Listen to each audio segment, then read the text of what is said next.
A história começa com um jovem loiro, que é visto em fragmentos de espelho, enfurecido aquele que é um mestre espadachim preso em seu quarto. Alguém que segura uma arma em uma mão e uma flor na outra, mostrando que está próximo à loucura. Aquele era o filho mais velho e inútil do Conde Perdrium, um jovem rapaz que dispensou o seu talento para viver em um quarto. Agora, o melhor cavaleiro do norte estava sendo derrotado por um lixo humano. Enquanto estava ajoelhado de frente ao inimigo, já quase rendido, ouvia que foi gasto muito dinheiro em uma armadilha. O homem que questionava sobre isso era alguém que estava vestido com uma armadura e uma arma nos ombros. Aquele homem, com um olhar sarcástico, olhava para baixo e perguntava se o homem à sua frente tinha gostado. Enquanto isso, o homem loiro, em fúria, ficava esbravejando e chamava Ghislaine de lixo humano. O homem de armadura, além de confirmar sua identidade, contou que não era apenas isso. Tinha mais, ele também contou que sabia de tudo sobre os exércitos. E sobre o quanto eles haviam perdido e quem eram os espiões que estavam sendo ajudados sempre com reforços. O plano deles tinha sido completamente desmantelado, assim como em uma boneca russa com várias camadas. Aquele olhar azul do Lord Ghislaine expandia-se na direção do homem já derrotado. O homem esbravejava enquanto aparentavam sérios experimentos causados pela luta. O homem gritava, não acreditava que ele foi um as na manga do rival, não acreditava que tinha sido derrotado. E para calar o inimigo, o Lord Ghislaine coloca o pé no rosto dele com a intenção de calá-lo para sempre. De cima para baixo, olha após jogá-lo para longe com um chute. Depois de tudo, ele jogou a própria máscara no chão. Dizia que poderiam tentar invadir suas terras quantas vezes quisessem. Depois avisou que tinha uma razão. Ele sabia de todos os planos e agora é mostrado o jovem Lord Ghislaine. Tudo isso era fato que ocorreu há um ano atrás no reino de Lutânia, próximo à propriedade de Perdrium. Com isso, o protagonista acorda trêmulo em uma cama, olhava para as mãos e não sabia o que estava acontecendo. Levou a mão ao pescoço e notou que ainda estava inteiro, constatando que estava vivo. Apesar de saber que não tinha como, pois há poucos instantes ele estava em uma luta feroz. Em um campo de batalha onde eram vistas várias espadas no chão, ele lutava com uma outra pessoa tão forte quanto ele. Mesmo assim, o rosto estava marcado por cicatrizes antigas e ferimentos recentes. Tinha sido duramente castigado pelo rival e o corpo já demonstrava que estava em seu limite. Com 2 fortes golpes, agachou enquanto o ruivo perguntava a ele se ele não era o rei dos mercenários, um dos 7 mais fortes do continente. Aquele homem ruivo que perguntava se a guerra tinha acabado também era um dos mais fortes do continente, o cavaleiro nobre Idun. Com a espada diante do derrotado, perguntava se ele tinha suas últimas palavras. O protagonista dizia que era cumprir sua vingança. Olhava com ódio e desprezo, e queria que aquele ruivo maldito morresse também, e assim iria chegar o fim do rei dos mercenários. O adversário do protagonista achava que ele era arrogante até mesmo em seus últimos instantes na Terra. Tem ainda, apontando aquela espada, falava que o protagonista havia deixado a família depois que a irmã havia morrido. Nesse momento, o protagonista olha para ele com raiva e pergunta como ele saberia disso, se era de um reino diferente. O homem dizia que não deveria falar, porém contou que trabalhou muito tempo atrás das cortinas para encontrá-lo. Com um sorriso no rosto, aquele ruivo avisou que eles eram trabalhadores da casa Delphine e fizeram isso para destruir a família dele. O protagonista baixa a cabeça e a palavra nós não sai dela em nenhum momento. Notou que havia uma conspiração por trás da casa do Duque Delphine e só agora, em seus últimos momentos, ele descobria. Aquele ruivo, olhando de cima para baixo, dizia que não tinha motivos para explicar, já que ele iria morrer logo. O protagonista, com os olhos arregalados, gritava que jamais iria perdoar aquele maldito. Era visto nos olhos do ruivo que ele não se importaria em carregar o ódio do adversário. E para finalizar tudo, ele separou a cabeça do protagonista do corpo usando aquela grande espada. Agora o protagonista olhava seu reflexo em um barril com água e notava que ainda estava inteiro. Tocava no rosto e pensava que tudo não passou de uma alucinação, mas notou que estava mais jovem do que o habitual. Agora, olhando para os lados, achava que poderia ter sido feito de refém, usado como um rato de laboratório. Mas esses pensamentos se dissipam quando alguém chama por ele, gritando jovem mestre. O soldado de Pyrgion, Ricardo, entra na tenda para verificar se o jovem mestre já estava acordado. Ele é surpreendido com uma espada que apareceu com alguém a segurando por trás dele. Agindo como um louco, o protagonista dizia que iria deixar ele viver sem responder essas suas perguntas. Mas também disse que não era certeza, poderia mudar de ideia. O soldado não entendia o que o jovem mestre estava fazendo naquele momento. Foi então que Ricardo perguntou se ele não achava que estava ultrapassando os limites, poderia dizer apenas que não queria segui-lo. O jovem loiro, com a espada, observa que a reação daquele homem era estranha, então quis saber mais. Contudo, Ricardo sai rapidamente e, enquanto teve a oportunidade, perguntou se ele continuaria a dar birras. Segurando o pescoço, Ricardo perguntava se ele tinha esquecido de tudo que tinha feito depois de tirar sua sonequinha. O protagonista achou estranho o fato de ter dado birra e também de não querer comandar um grupo para ataque aos orcs.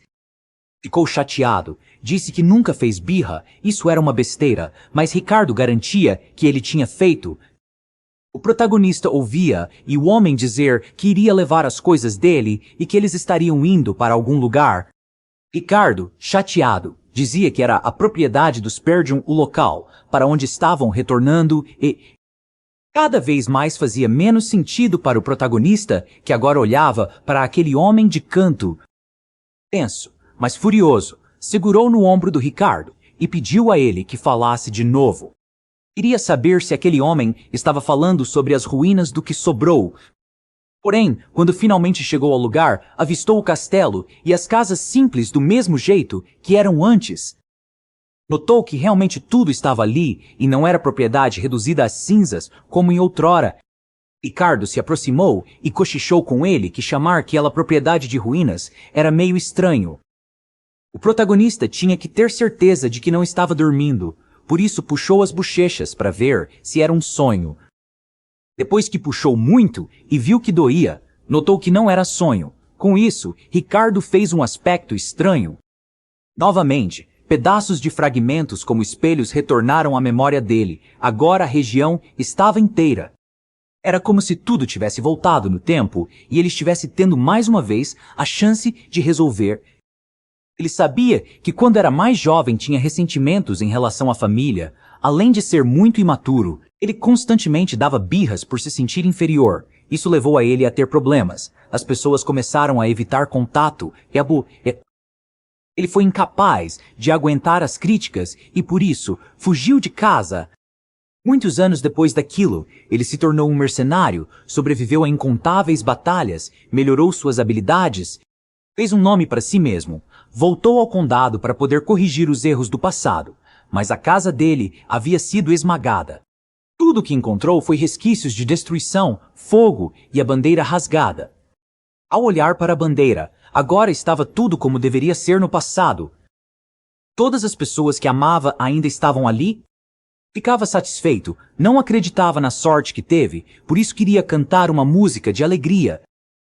Era muito cedo para se alegrar. Olhava para Ricardo e sabia que ele falou algo sobre orcs. Ele não se esquecia daquele dia. Aquele era o dia em que a maioria das pessoas do esquadrão morreria. Tudo se tornaria uma cena de horror onde todos eles, a maioria, pereceriam. Na vida passada, seguiu o esquadrão de ataque aos orcs e uma tentativa de fazer seu nome naquela época. O relatório dizia que eram 3 orcs. Mas quando chegaram lá, havia mais de 20 orcs. Quase todos eles acabaram morrendo porque foi teimoso demais. Agora ele tinha a chance de ganhar, já que aqueles orcs não tinham nenhuma estratégia. It wasn't followed in what the Immorty played, Jalenman. Enquanto achava que o problema era ganhar a confiança de todos, já que atualmente era inútil. Observou que parecia que algo vinha na direção dele. Era um pedaço de um observatório de madeira que foi lançado. Com isso, os soldados começaram a gritar em polvorosa que os orcs haviam chegado. E assim que chegaram, começaram a atacar os soldados, que ficaram todos pasmos. O protagonista também achou que era cedo demais, achava que deveriam chegar um pouco mais tarde, de acordo com a outra vida. Tudo começou a virar um grande campo de batalha, onde a maioria dos soldados estava levando a pior. Uma voz aguda grita que deveriam entrar em formação. Aquele homem, correndo rápido, era o comandante do esquadrão de ataque, Chauvin. Até mesmo ele notou que a situação estava fora de controle, não havia muito que todos pudessem fazer. Ao olhar o Tom, notaram que baixaram a guarda e foram emboscados quando menos esperavam, e havia muitos daqueles orcs. De repente, se assustou, olhou para o lado, pois alguém gritava, chamando a atenção dele. E um enorme orc estava prestes a atacá-lo quando alguém gritou para que ele prestasse atenção. De longe, o protagonista notou que o orc iria acertá-lo. Por isso foi com tudo na direção dele tão rápido que quase não se via. Quando se aproximou, colocou a mão no ombro do comandante, que se assustou ao ver o rapaz e o orc. O protagonista lançou o comandante para trás e se lançou na frente do orc. Indo para trás, o velho comandante, ainda espantado, não conseguia entender o motivo daquela atitude repentina e, parado para a luta que acontecia diante de seus olhos, notava que o jovem mestre estava agindo estranho. Logo no primeiro ataque, ele conseguiu garantir que chamaria a atenção do orc, que abriria uma brecha. Foi assim que ele cortou um de seus membros, fazendo com que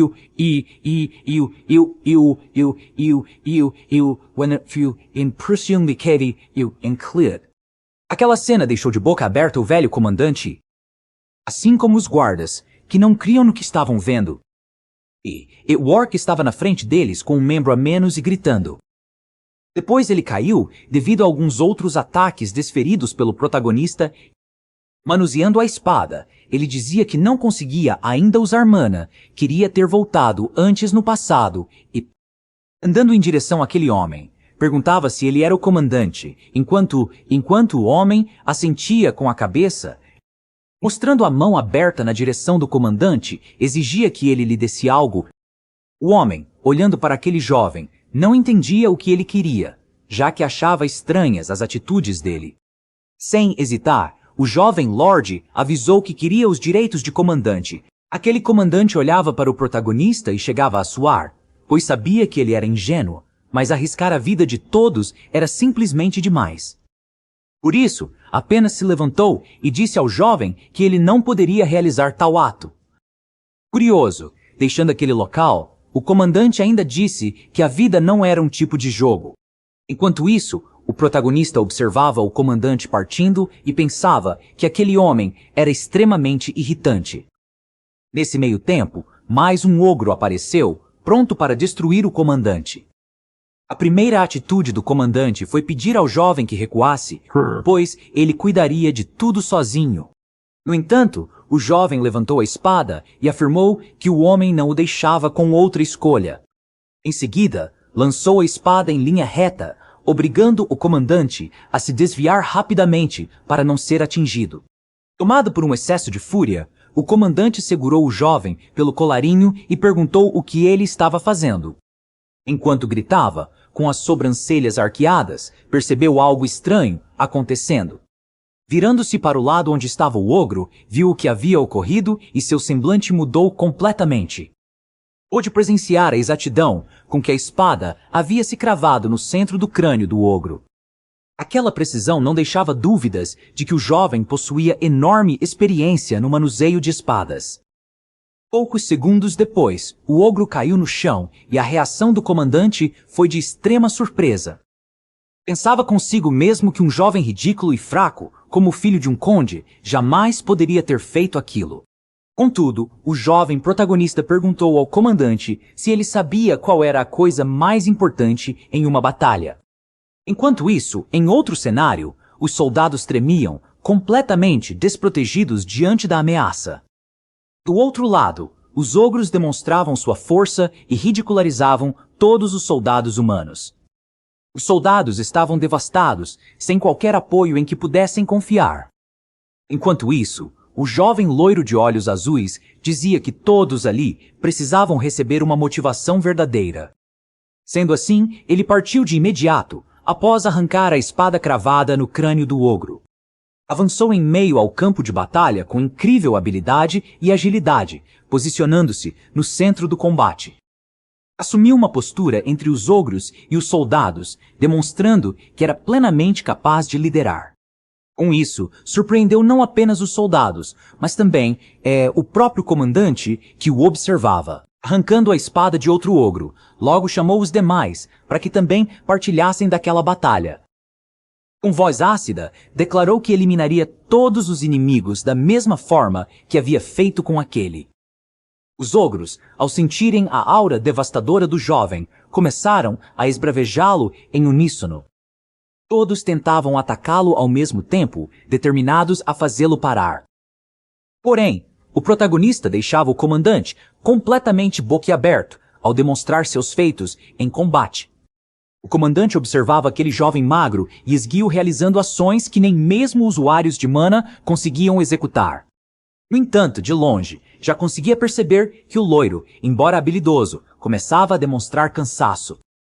Ainda assim, notava que o jovem usava o mínimo de movimentos para desviar dos ataques com eficiência.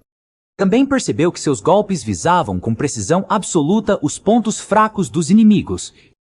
Aquele jovem mestre se comportava como um verdadeiro espadachim, mesmo sem possuir mana alguma. Com um espanto nos olhos, o comandante começava a imaginar que aquele jovem talvez fosse algo muito maior. Enquanto isso, o protagonista gritava aos inimigos, perguntando se aquilo era tudo o que tinham. Desviando dos golpes, afirmava que os ogros não estavam agindo conforme a fama de uma espécie guerreira. Com isso, todos os soldados perceberam que o jovem Messi estava atraindo todos os ataques para si. Os soldados gritavam por ordens do comandante, pedindo que ele desse um parecer imediato. O comandante, porém, estava perplexo demais para dizer qualquer coisa, sem entender o que o jovem estava fazendo. O protagonista, por sua vez, correu em direção a um grupo de orcs, atraindo a atenção de todos eles. Não tinha intenção de fugir, pois aquela direção levava ao castelo e à borda de um precipício. O comandante, então, percebeu a astúcia do plano do protagonista, que buscava atrair os orcs até o penhasco. Diante disso, ficou pálido, com os olhos e a boca abertos, sem acreditar que o jovem Messi faria algo tão extremo. Por isso, ordenou às tropas que levantassem uma parede de escudos o mais rápido possível. Disse que todos deveriam seguir o primogênito, referindo-se diretamente ao protagonista. Enquanto isso, o jovem era seguido por um grupo de ogros altamente armados e perigosos.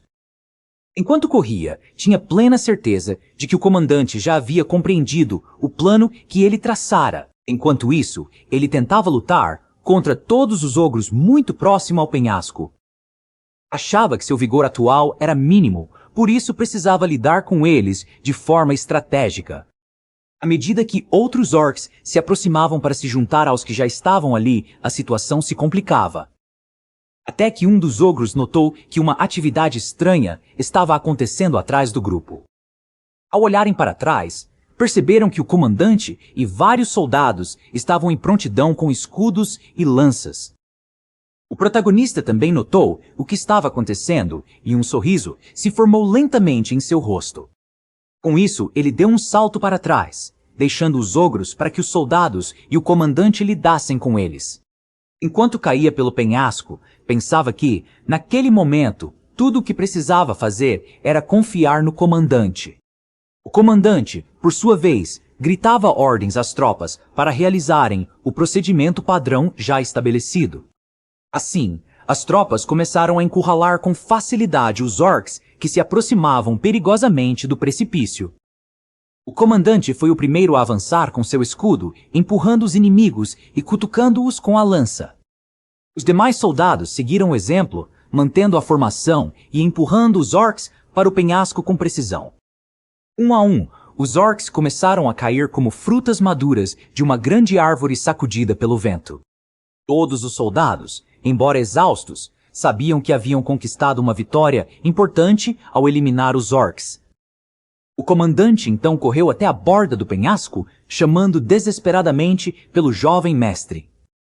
Mas ali, preso ao penhasco, encontrou o garoto segurando-se em sua espada cravada na rocha.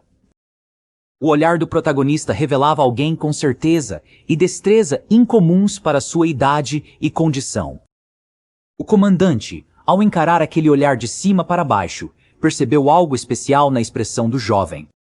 Por isso, um sorriso leve e tímido também surgiu no rosto do comandante naquele instante decisivo.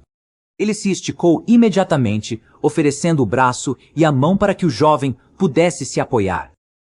No entanto, as mãos do garoto estavam fracas demais, mal conseguindo manter o aperto no cabo da espada. Sem tempo para reforçar a pegada, ele acabou caindo, mesmo contra sua vontade e a do comandante. O comandante, ao ver o jovem mestre cair lentamente, ficou com uma expressão apavorada e impotente. Durante a queda, ele escutou alguém chamando seu nome com uma voz familiar e reconfortante. Ao olhar para a figura que surgia diante dele, reconheceu Helena, sua irmã mais nova. Nos fragmentos de memória, ela parecia encolhida, tremendo e chorando pela ausência da mãe. Ela agradecia ao irmão por sempre ter estado ao seu lado, mesmo nos momentos mais difíceis. Em algumas lembranças, chorava perguntando o que havia feito de errado para ser abandonada. Em outras, virava as costas e dizia que ele era alguém muito ruim que ela não queria ver. Todas aquelas cenas carregadas de emoção pertenciam, sem dúvida, à falecida Helena. Ele, com fragmentos que pareciam espelhos em mãos, reconhecia que tudo aquilo eram memórias dela.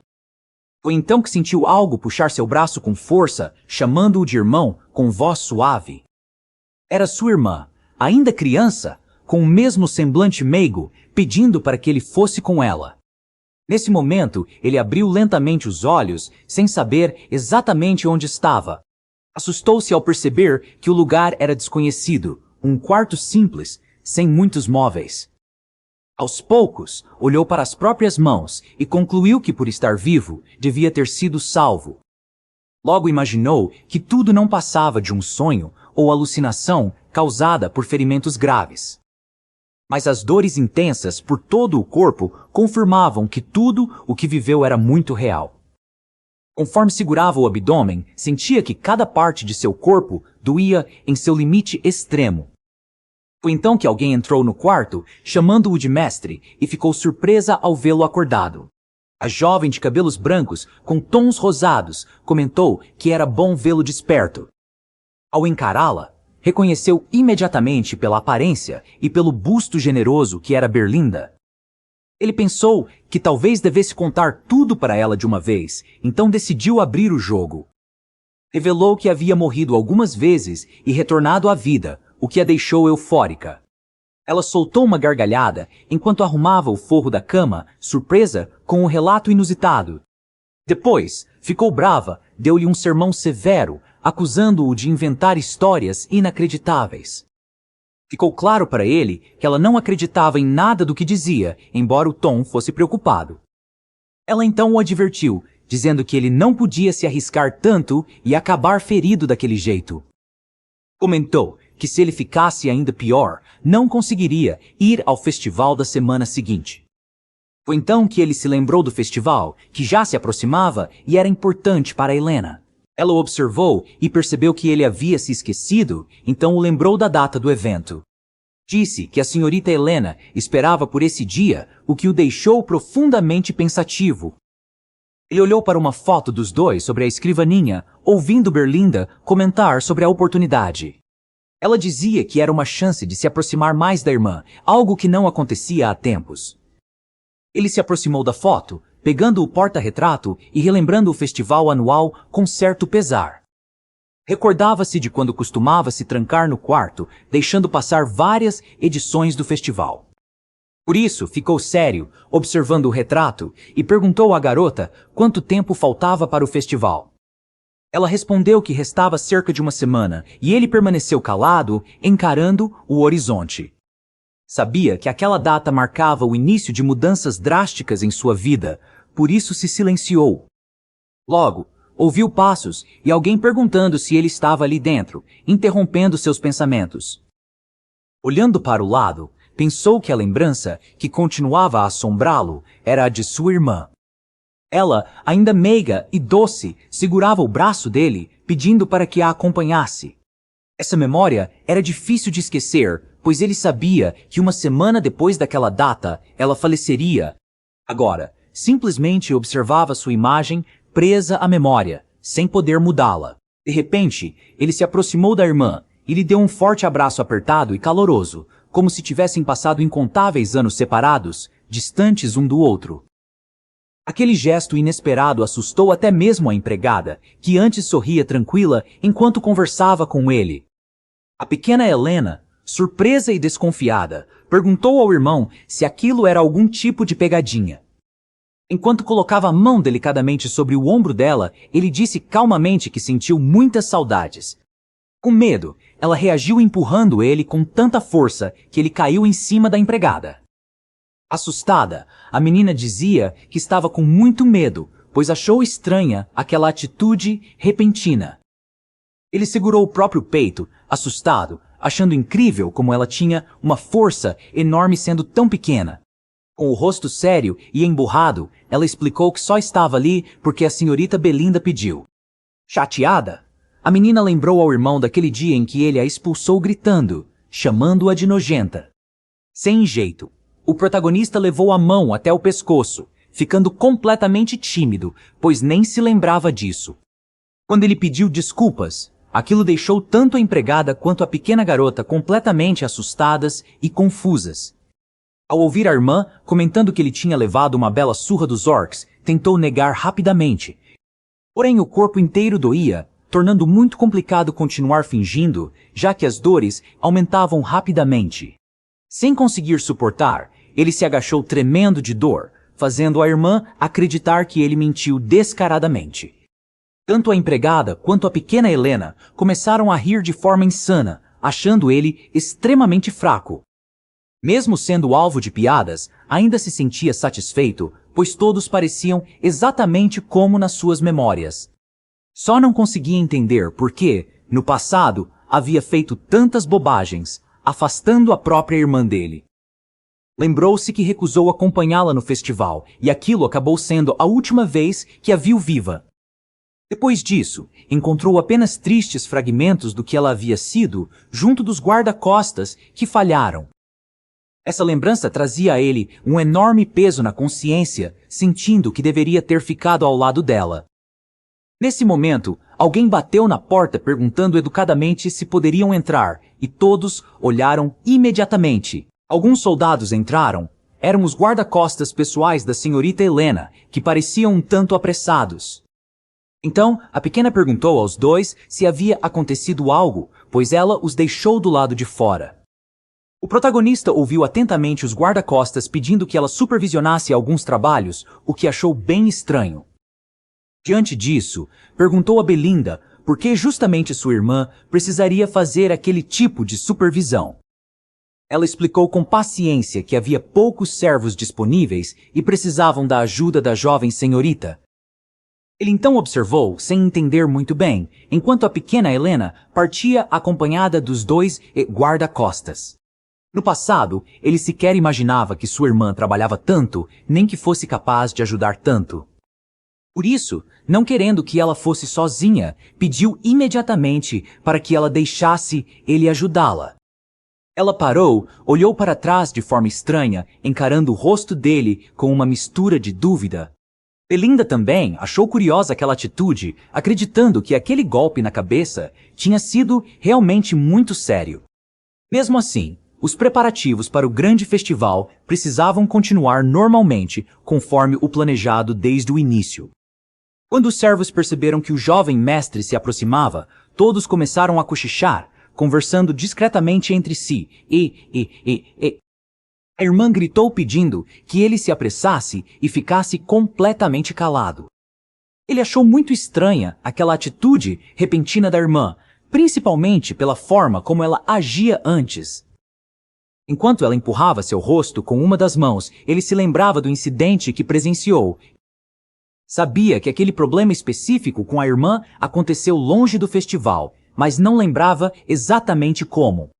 Por isso, percebeu que precisava entender bem quais eram as entradas e saídas daquele castelo primeiro. Achava essencial avaliar tudo, pois aquele conhecimento poderia ajudá-lo a evitar que os problemas se repetissem. Nesse impasse, enquanto a irmã tentava impedir que ele ajudasse, alguém gritou seu nome, chamando por ele. Ao virar-se, imediatamente percebeu pelo olhar que se tratava de alguém muito conhecido das suas memórias. Observando melhor, notou que era o velho Fergus, que parecia extremamente cansado, quase sem fôlego de tanto correr. O homem olhava atentamente para o jovem mestre, tentando confirmar se ele estava bem após ouvir tantos boatos. Fergus queria saber se ele realmente tinha lutado com orcs, pois estava profundamente preocupado com aquilo. A irmã, com um sorriso maroto, disse que ele tinha chegado bem na hora, pois o irmão estava estranho. O protagonista já estava cansado de ser tratado daquela forma, mas sabia que precisava agir com inteligência. Decidiu então perguntar diretamente ao velho Fergus se existia algum campo de treinamento antigo dentro do castelo. Se existisse, ele queria imediatamente até lá, pois precisava fazer um treinamento próprio quanto antes. O velho ficou surpreso, olhou desconfiado, respirou fundo e perguntou curioso para que ele precisava desse lugar. O jovem respondeu de forma objetiva que iria começar um treinamento pessoal, sem depender de mais ninguém. Fergus manteve o olhar fixo e atento naquele jovem mestre, simplesmente sem conseguir acreditar no que estava ouvindo. Mesmo assim, eram mostradas algumas partes internas do castelo e parecia que ambos caminhavam para algum lugar. Assim que chegaram, o protagonista achou tudo muito estranho, pois não possuía nenhuma memória sobre aquele lugar. Ao entrar, percebeu que o ambiente era perfeito para seu treinamento, algo que jamais teve anteriormente. Aquele equipamento era excelente, bem superior a tudo que ele teve acesso quando levava a vida como mercenário. Fergus então comentou com o jovem mestre que deixou aquele lugar perfeitamente intacto, caso ele quisesse utilizá-lo. O homem olhava com atenção para o jovem e acreditava sinceramente que ele conseguiria superar qualquer dificuldade. Nesse instante, uma memória antiga surgiu em sua mente, lembrando-se de quando aquela pessoa também confiou nele. Finalmente entendia o que havia acontecido, colocou a mão no ombro do velho homem, sorrindo sinceramente. Dizia com convicção que aquele homem deveria viver muito, pois sua vida era extremamente valiosa e importante. O jovem sabia claramente que aquele homem era muito inteligente, embora realmente já tivesse morrido e ressuscitado. Mesmo assim, aquele homem inicialmente não acreditou nele, mas se despediu dizendo que sempre ficaria ao lado dele. Olhando atentamente para aquele homem, não entendia por que, no passado, tratou todos como se fossem inimigos. Agora, mais calmo e refletindo, percebia que tanto a irmã quanto a empregada e Fergus eram verdadeiros amigos. Sabia que tinha exatos 7 dias para mudar o futuro e proteger definitivamente a vida da irmã. Lembrava que, na época, foi revelado que um dos culpados pela morte dela era um lorde vizinho. Por causa disso, aquela cidade acabou sendo devastada por sucessivas guerras que posteriormente levaram tudo à completa ruína. Com lágrimas nos olhos, o protagonista entendia que a morte da irmã foi crucial para a queda familiar. Agora, tinha oportunidade perfeita de consertar as coisas, proteger sua irmã e impedir completamente que a guerra acontecesse. Porém, seu primeiro passo era aprimorar o próprio físico, embora achasse muito triste não ter tanto tempo disponível. Decidido, começou focando em controlar sua mana, respirando corretamente e se concentrando profundamente no fluxo interno de energia. Sentado no centro daquele espaço, refletia que a mana era um recurso sobrenatural que ultrapassava os próprios limites.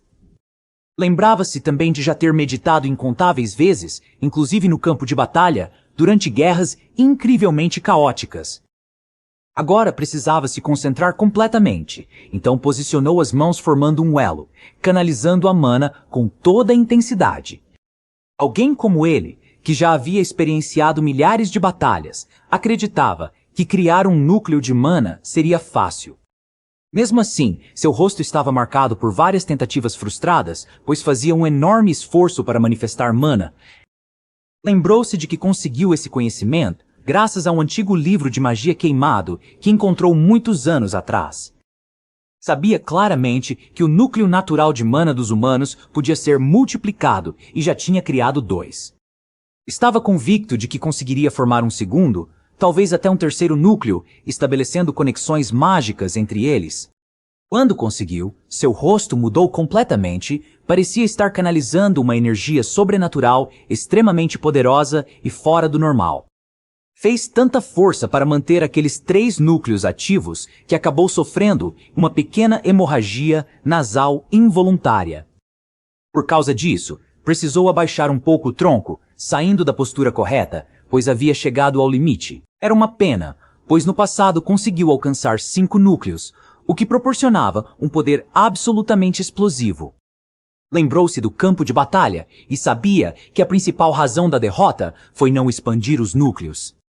Enquanto limpava o nariz, refletia que precisava urgentemente aprimorar aquela técnica, mesmo não possuindo tanto tempo disponível.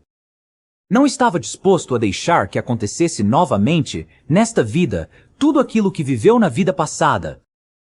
Jamais permitiria que aquele maldito por trás da casa Delphine, junto dos cúmplices, destruíssem completamente seu país novamente.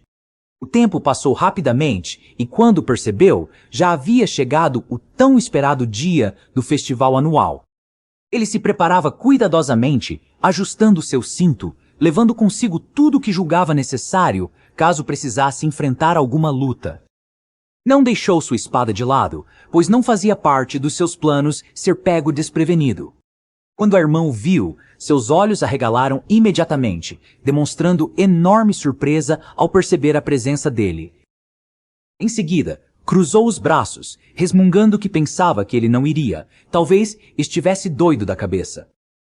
Ela olhava para ele atentamente e dizia que, ultimamente, ouvia boatos de que ele treinava sozinho. Sem jeito, colocou a mão no próprio pescoço, dizendo que não tinha nada de estranho naquela situação. Afinal, estava próximo da linha sucessória e precisava se preparar, mesmo que aquilo parecesse esquisito para os outros. O protagonista foi pego completamente desprevenido quando a irmã lembrou que ele sempre dizia que odiava seu pai.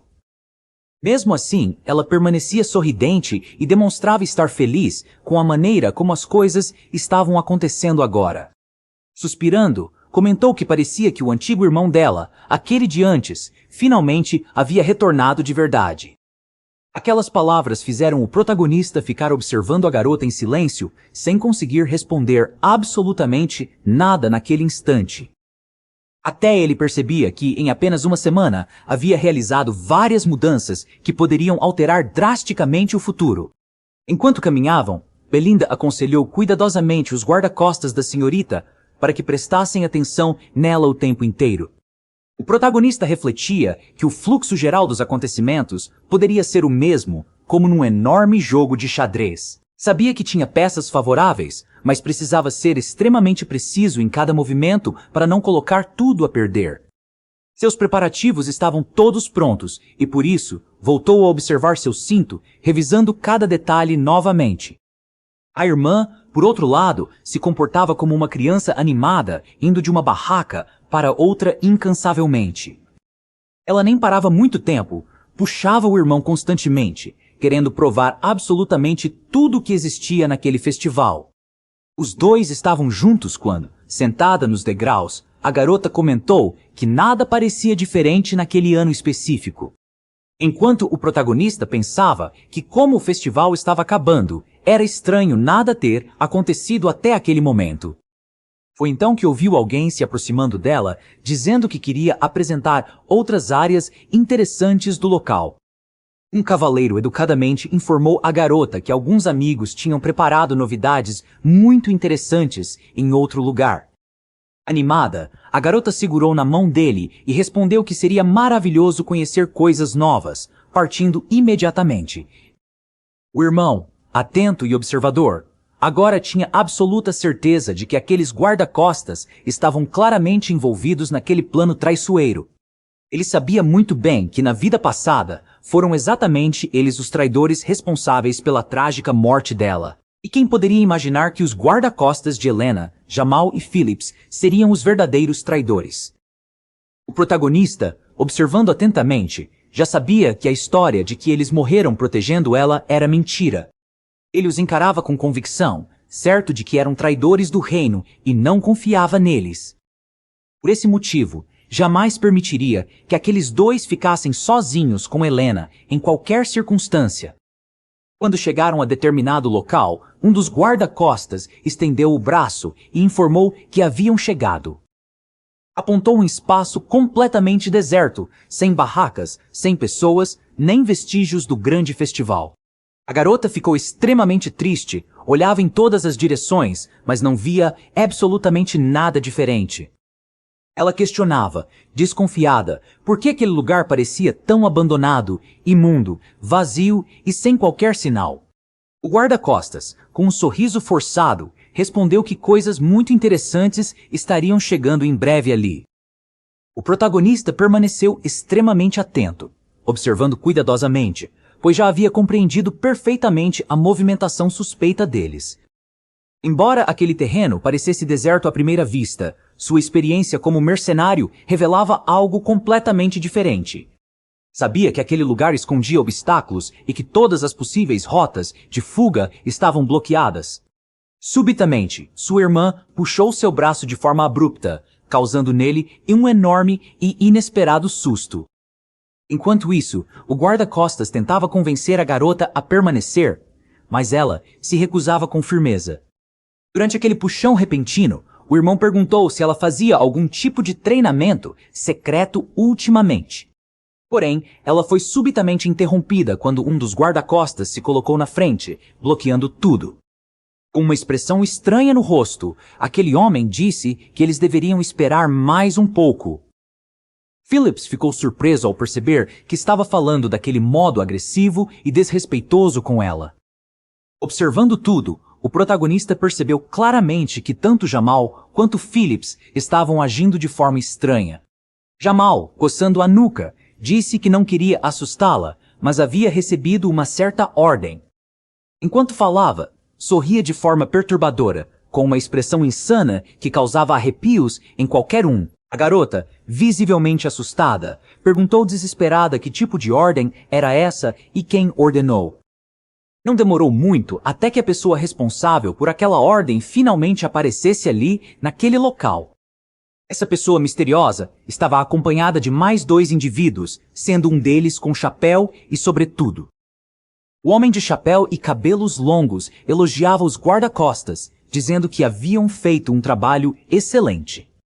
Jamal então se aproximou daquele homem e informou que trouxe a jovem senhorita exatamente como solicitado. Porém, o homem se surpreendeu ao ver o filho mais velho de Perdium acompanhando a garota. Disse, intrigado, que não se lembrava de ter pedido para levarem aquele jovem junto também. Enquanto falava, observava a garota agarrada firmemente no braço do irmão, claramente buscando por proteção. Jamal então afirmou que cuidaria pessoalmente do jovem, já que ele os havia seguido como ingênuo.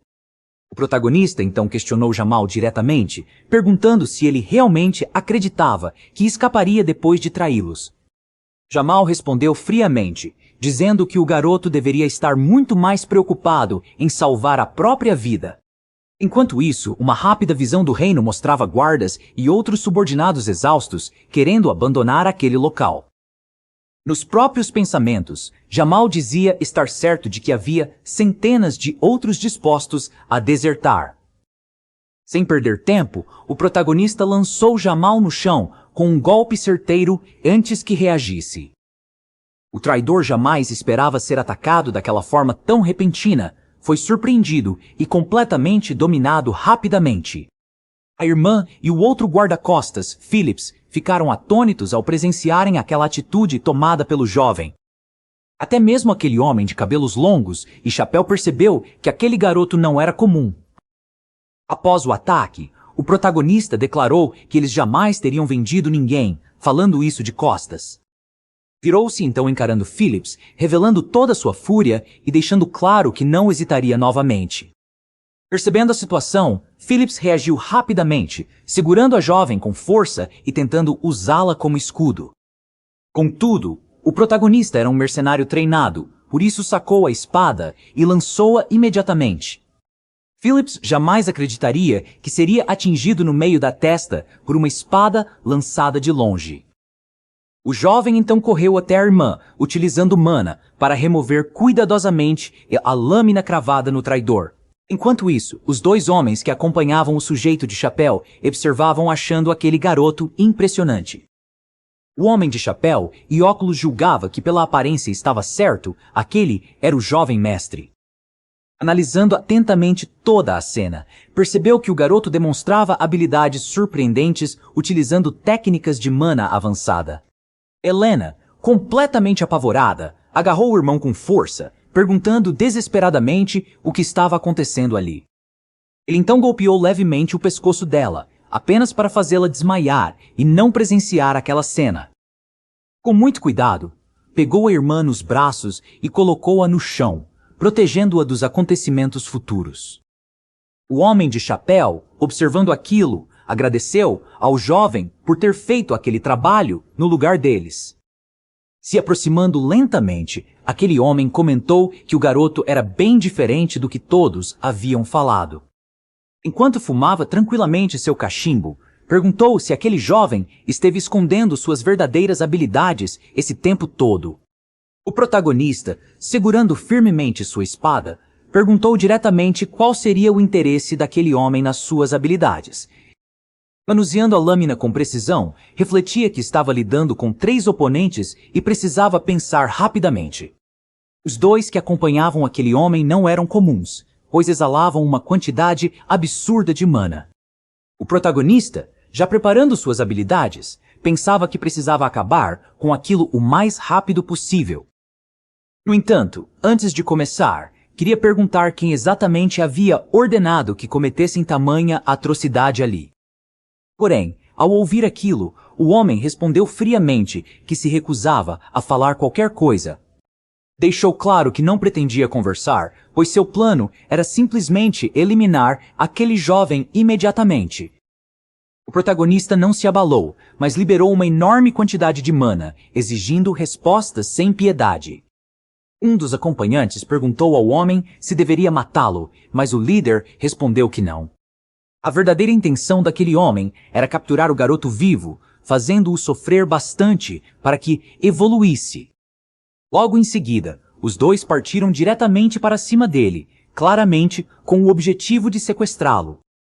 O protagonista, entretanto, já havia previsto essa investida e estava com um plano bem armado e claro. Sem hesitar, puxou rapidamente algo do seu cinto, que já estava estrategicamente preparado para aquele momento. Lançou aquele objeto na direção dos dois inimigos, mirando precisamente enquanto se mantinha completamente atento. Ao ver aquilo, o homem pensou que seria apenas um fogo de artifício para distraí-los. No entanto, o objeto atingiu violentamente o rosto de um deles, partindo-se e criando uma densa fumaça. Quando aquele homem abriu os olhos, percebeu, tarde demais, que o protagonista já havia golpeado sua testa. O segundo tentou reagir para proteger o companheiro, mas também foi pego, pois o garoto estava atento. O ataque foi rápido e preciso, e o protagonista bloqueou facilmente o golpe que vinha pelas costas. Observava atentamente cada movimento daquele adversário, por isso conseguiu reagir no exato instante sem abrir brechas. Segurou o braço do homem, prendendo sua espada com a própria lâmina, dominando completamente aquela tentativa desesperada. Assim, em poucos segundos, aquele homem já estava sem sua espada, completamente indefeso e prestes a cair. Sem demonstrar piedade, o protagonista encerrou rapidamente aquele combate, aliviando o sofrimento do adversário com um único golpe. Porém, percebeu rapidamente que um perigo maior se aproximava, alguém estava prestes a atacá-lo brutalmente por trás. O golpe veio com força total, mas acertou apenas a espada que o protagonista segurava nas costas. Aquele homem ficou surpreso, pois não imaginava que o garoto conseguiria bloquear mesmo estando naquela situação desfavorável. Percebeu então que o movimento do protagonista havia sido perfeito, um bloqueio furtivo realizado de maneira magistral. Sem perder tempo, avançou contra o garoto, acreditando que conseguiria fazer e que os outros não fizeram. Empunhando suas duas espadas, o protagonista conseguiu arrancar da boca daquele homem o cachimbo que ele segurava. Nos instantes seguintes, aquele homem tentou desferir um golpe mortal, mas o garoto abaixou-se, esquivando-se rapidamente. Defendendo-se com maestria, o protagonista utilizava as duas espadas para bloquear ataques ferozes e extremamente velozes. Mesmo assim, sofreu um corte leve no pescoço, percebendo que, com pouca mana, estaria morto naquele instante. Ainda se defendendo, refletia como aquele homem possuía tanta resistência, mesmo depois de sofrer tantos contra-ataques diretos. O inimigo, encarando-o, dizia que não fazia ideia de como ele dominava aquela esgrima tão estranha. Sorrindo de forma sinistra, o homem então declarou, com convicção, que aquele garoto não sobreviveria até o amanhecer. E com isso, aquele homem avançou na direção do protagonista, afirmando que não perderia jamais. Com uma gargalhada descontrolada, deixou claro que eliminaria o garoto ainda naquele mesmo dia. O protagonista, no entanto, também exibia um sorriso no rosto, demonstrando que estava se divertindo bastante. Aquilo deixou o homem extremamente apreensivo, pois notou claramente o sorriso debochado estampado naquele rosto confiante, e logo depois, o protagonista realizou um movimento absurdamente rápido, mesclando defesa com ataque de forma impressionante. Tão rápido foi aquele movimento que o homem sequer percebeu os passos executados com perfeição. Por isso, se afastou rapidamente, mantendo distância, enquanto tentava pensar qual seria seu próximo movimento. Ajeitando o chapéu e com os óculos quebrados, dizia que mana imunda não funcionava. Porém, sua convicção mudou quando começou a tossir descontroladamente, percebendo tardiamente que estava gravemente ferido. O ferimento era tão intenso que seu corpo começou a fraquejar, curvando-se enquanto tossia sem parar. Olhando para sua própria mão trêmula, ele simplesmente não conseguia acreditar no que estava presenciando. Enquanto aquele homem se contorcia de dor no chão, o protagonista caminhava calmamente em sua direção. Durante a caminhada, exalava uma aura densa e uma intenção assassina impossível de ser ignorada. Agora que sabia quem estava por trás, jurava fazer aquele homem pagar por completo. Um olhar arrepiante ordenou friamente que aquele homem se preparasse, pois liberaria seu terceiro núcleo. Por mais que tentasse entender, aquele homem não acreditava que um jovem pudesse aprimorar tanto sua mana. Empunhando suas duas espadas, o protagonista avançou rapidamente, mirando diretamente na cabeça daquele inimigo aterrorizado. O sorriso debochado do homem desapareceu por completo, restando apenas o puro pavor em seu semblante. Mesmo sendo habilidoso, o homem mau conseguia bloquear a enxurrada de ataques que vinha sem nenhuma pausa. O protagonista depositava em cada golpe a força de quem lutava como se fosse seu último dia. O adversário estava completamente na desvantagem, pois o rapaz lutava com o desejo de vingança no coração. O homem percebeu, surpreso, que suas mãos começaram a formigar apenas por bloquear os ataques incansáveis. Entendeu então que não importa quanta mana possuísse, todo ser humano possuía um limite bem definido. Inclusive, sua própria espada já começava a exibir rachaduras, algo que jamais imaginou presenciar na vida. Ele jamais ouvira falar de alguém que pudesse expandir e controlar a mana daquela forma. Observando o protagonista, concluiu que aquele garoto havia se transformado completamente em alguém absolutamente diferente. No movimento seguinte, o protagonista conseguiu finalmente quebrar por completo a lâmina da espada do inimigo. Percebeu então que não foi apenas a lâmina, pois também tinha atingido diretamente o próprio homem.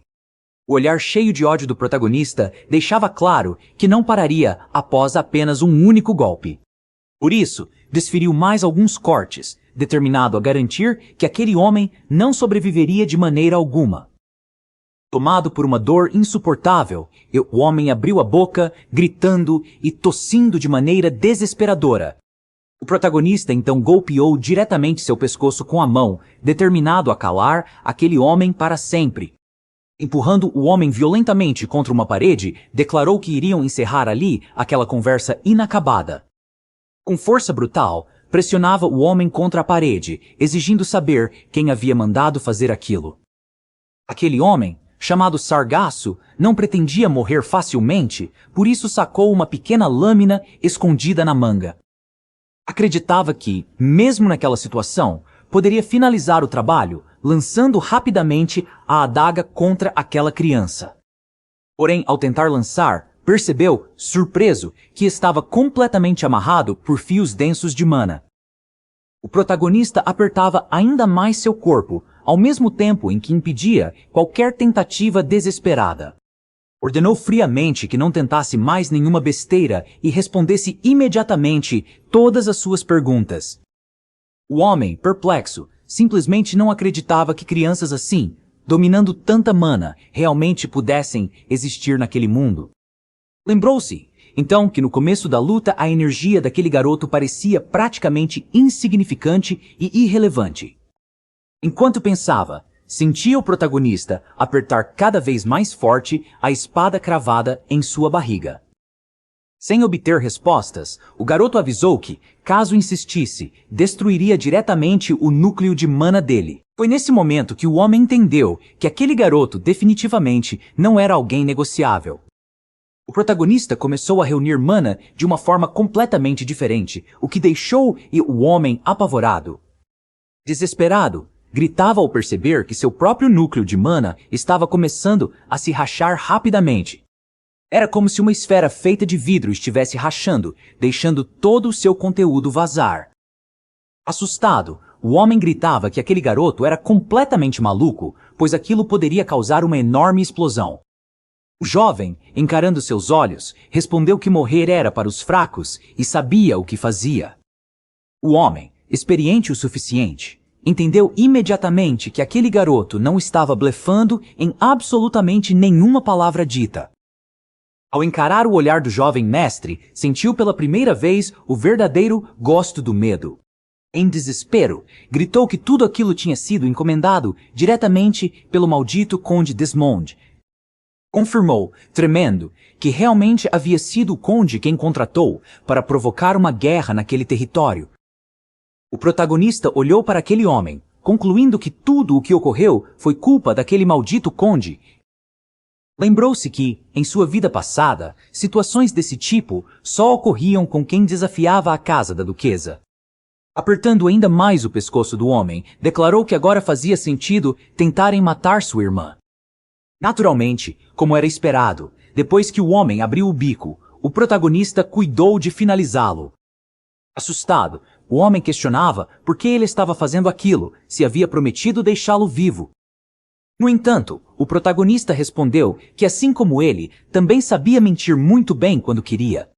Enquanto o homem começava a gargalhar de forma estranha, o protagonista percebeu que havia algo muito esquisito. Aproximando seu rosto, encostando cabeça com cabeça, o homem disse que seu trabalho já estava concluído. Afirmou também que ninguém jamais acreditaria nas palavras de um simples mercenário sem qualquer credibilidade real. Porém, o protagonista ignorou tudo, segurou sua cabeça com força e disse que contaria um segredinho. Afirmou que morreu e renasceu naquele corpo, então, dessa vez, tudo seria completamente diferente e justo. Logo depois, explodiu diretamente o núcleo de mana daquele homem, causando um estrago absolutamente devastador. A explosão foi tão intensa que pôde ser vista a quilômetros, iluminando o céu com luz rosa. Enquanto os fragmentos subiam como fogos de artifício, aquele elemento perigoso havia finalmente sido completamente eliminado. Assim como os outros dois tolos que se atreveram a tocar na irmã do protagonista. Seus corpos permaneciam ali, estirados no chão, derrotados sem qualquer chance de reação ou misericórdia possível. O protagonista olhou em todas as direções, avaliando cuidadosamente tudo o que tinha acabado de acontecer. Seu olhar então se voltou para sua irmã, que ainda permanecia caída no chão, adormecida. Cansado e exausto, deixou as espadas caírem no chão, pois não tinha mais forças para segurá-las. Logo em seguida, ajoelhou-se no chão, pois o cansaço extremo já começava a dominar todo o seu corpo. Poucos segundos depois, seu corpo começou a reagir, sentindo fortes dores e uma fadiga quase insuportável. Em questão de segundos, estava completamente caído, tossindo descontroladamente e sentindo dores extremamente fortes em todo o corpo. Pensava com ironia que explodir 3 núcleos de mana não parecia tão grave quando era mercenário. Porém, sabia que não poderia permanecer ali, pois precisava urgentemente encontrar um lugar para se esconder. Ao olhar ao redor, notou uma porta que levava a algum local e seguiu rapidamente. Chutando a porta com força, percebeu que já havia alguns corpos caídos espalhados por todo o chão. Naquele instante, lembrou-se claramente que em sua vida passada encontraram outras pessoas junto com sua irmã ferida. De acordo com a memória, um dos corpos pertencia ao filho de um homem extremamente importante chamado Desgard. O jovem caído era, sem dúvidas, o filho de Desgard, que fora eliminado junto de toda a escolta. Observando atentamente, entendeu que tudo aquilo havia sido planejado para provocar um conflito entre 2 famílias rivais. Recordou-se da bandeira rasgada, dos estandartes destruídos e daquele ambiente claramente forjado para simular um cenário de guerra. Tinha total consciência de que, se aquilo fosse descoberto, poderia desencadear um caos inimaginável naquele reino. Por isso, retirou rapidamente um objeto de seu cinto, decidido a destruir qualquer vestígio daquela cena. Sem perder tempo, ateou fogo em toda aquela casa antiga, impedindo que qualquer evidência fosse encontrada. Colocou sua irmã nas costas, determinado a protegê-la, e começou a se afastar rapidamente daquele local. O que ele não sabia era que estava sendo observado por alguém oculto, escondido nas sombras. Da mesma forma que apareceu, aquela misteriosa pessoa desapareceu rapidamente, sem deixar absolutamente nenhum vestígio. Aquela pessoa que presenciou tudo então foi relatar os fatos diretamente para quem o contratou. Foi duramente questionado, pois nem sequer conseguiu eliminar uma simples criança, algo considerado extremamente vergonhoso. Porém respondeu dizendo que havia enviado seu melhor homem e mesmo assim não obteve sucesso. Ajoelhado no meio da sala, esbravejou com raiva que tudo era culpa de Ghislain Perdyon. Os homens reunidos naquela mesa redonda ficaram chocados, pois sempre consideraram aquele garoto alguém completamente inútil. Um dos superiores tinha convicção de que seu subordinado usava aquele nome apenas como desculpa. Mas o homem encapuzado afirmava que Perdyon era muito diferente das informações e dos boatos recebidos. Disse que observou tudo acontecer e podia relatar cada movimento do garoto utilizando sua mana. Explicou como ele derrotou facilmente os guarda-costas e também os cavaleiros enviados naquele ataque frustrado. Relatou que até Frank, seu homem de chapéu bem treinado, teve poucas chances contra ele. Detalhou cada etapa da luta entre Frank e aquele jovem prodígio pertencente à linhagem Perdyon. Por fim, contou como o homem explodiu junto com sua mana, destruindo toda a velha casa. Afirmava que aquele garoto parecia ser uma pessoa totalmente diferente e claramente muito bem treinada. Apesar de tudo, garantiu que conduziu os eventos como combinado e a guerra territorial não importava. Pediu outra chance e, de forma unânime, todos queriam que ele eliminasse Perdyon imediatamente. Entretanto, um homem que estava afastado se pronunciou, reclamando que aquele lugar estava barulhento demais. Esse homem questionou que tipo de chance o encapuzado estava buscando com tanta convicção. O encapuzado, furioso, respondeu olhando todos na mesa, prometendo eliminar de vez aquele garoto incômodo. Perguntaram como ele pretendia fazer isso e ele respondeu que seria através de um duelo. Disse que já tinha uma pessoa em mente para resolver aquilo de forma rápida e eficiente. Na mesa, acharam a proposta interessante, então um deles perguntou quem exatamente seria esse desafiante. O encapuzado respondeu que seu nome era Kane Lodges, conhecido por sua esgrima baseada na força. Comentou que, apesar de jovem, Kane era extremamente respeitado por seu corpo musculoso e força colossal. Revelou ainda que aquele homem musculoso e o jovem problemático eram primos, facilitando um possível encontro. Após aquela revelação, os membros da mesa ficaram em silêncio, refletindo sobre aquela proposta inesperada. Um deles avisou que, se falhasse novamente, as consequências seriam muito mais severas do que antes. Com um olhar cruel, deixou claro que não haveria uma terceira oportunidade para aquele subordinado incompetente. O homem então jurou que dessa vez não desapontaria e cumpriria sua missão sem falhar. Enquanto isso, no palácio, em uma sala de treinamento, outro cenário muito diferente estava se desenrolando. O velho cavaleiro Fergus, sempre atento, pediu permissão para entrar, encontrando o jovem mestre em treinamento. Ficou completamente assustado ao perceber que o garoto estava treinando mana junto com a espada simultaneamente. Observando atentamente, percebeu que aquele treinamento estava ultrapassando qualquer expectativa que ele poderia imaginar anteriormente. O progresso do jovem mestre era inacreditável, alcançando avanços que pareciam impossíveis em tão pouco tempo. Ainda brincando com a espada, o protagonista dizia satisfeito que aquilo já deveria ser o suficiente. Percebeu então a presença do velho cavaleiro e entendeu que ele tinha algo importante a dizer. Fergus se curvou respeitosamente, pedindo desculpas, pois não queria atrapalhar o treinamento do jovem mestre. O velho quis saber como ele realizou aquele movimento tão incomum e inesperado durante o treinamento. O protagonista respondeu sem dificuldade, mostrando que criava linhas de mana para sustentar firmemente sua espada. O cavaleiro ficou completamente chocado ao ver que ele manipulava mana como se fosse um acessório. O jovem então se lembrou de Frank e percebeu que sempre fez isso durante sua vida passada. Agora, fazia apenas um único fio de mana, economizando energia e tornando aquela técnica muito eficiente.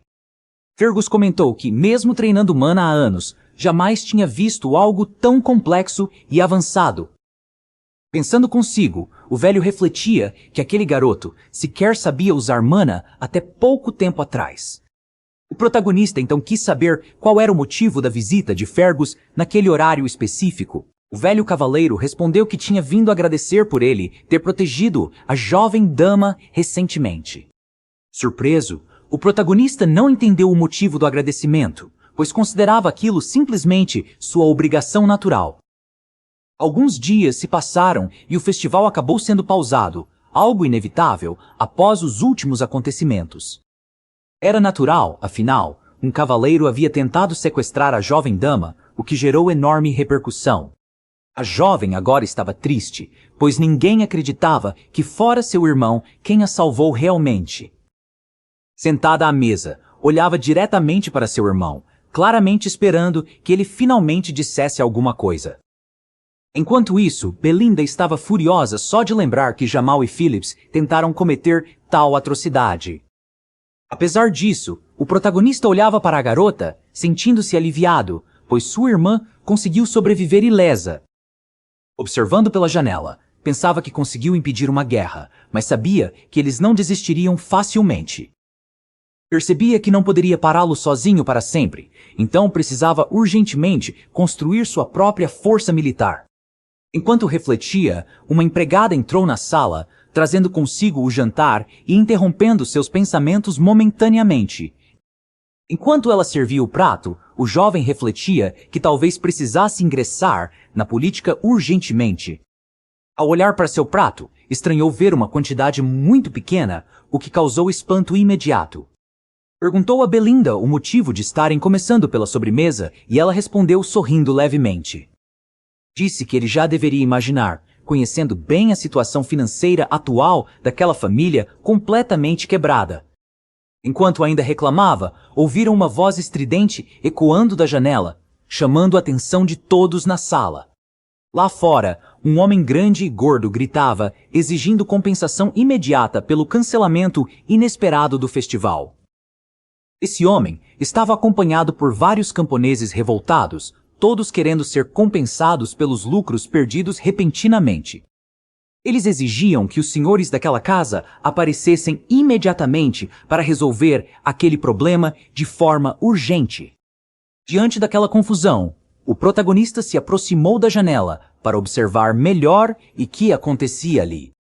Belinda, ao vê-lo se aproximar, disse que já sabia que aquilo inevitavelmente acabaria acontecendo hoje. Explicou que eram mercadores que viviam dos lucros do festival e esperavam repetir os ganhos anteriores. O cancelamento repentino do festival, após apenas um dia, fazia com que todos estivessem realmente furiosos. O protagonista não fazia a menor ideia de que a situação econômica do condado estava tão crítica. Percebeu que, se não agissem rapidamente, os camponeses ficariam cada vez mais irritados e potencialmente agressivos. Pela janela, perguntou ao velho Fergus onde estavam os soldados que deveriam acalmar aquela multidão revoltada. Rindo, Fergus informou que não havia absolutamente nenhum soldado de guarda presente naquele dia específico. A maioria dos soldados estava destacada em postos na Floresta dos Monstros, realizando trabalhos de reconstrução. Observando o mapa, lembrava que Perdium vivia constantemente em guerra contra os bárbaros selvagens do norte. Além disso, também enfrentava monstros que frequentemente saíam da floresta, atacando qualquer um que encontrassem. E para piorar, não possuíam dinheiro, nem soldados, nem qualquer recurso para lidar com tais problemas. Puxou Belinda para um canto, dizendo que precisavam conversar seriamente sobre a situação financeira daquele território. Quando perguntou se ela era quem administrava o dinheiro, Belinda apenas arregalou os olhos desesperadamente. E, ao ouvir que ele queria usar dinheiro para acalmar os mercadores, respondeu que não havia nada. Aquilo deixou o jovem completamente surpreso, questionando o motivo de não possuírem absolutamente nenhum recurso disponível. Belinda explicou que o conde, seu pai, havia cortado completamente a mesada dos filhos recentemente. Diante disso, o protagonista percebeu que agora era jovem, sem dinheiro e praticamente sem nenhuma autoridade. Tentou perguntar se poderia pegar algo emprestado dela, mas Belinda respondeu que também não tinha nada.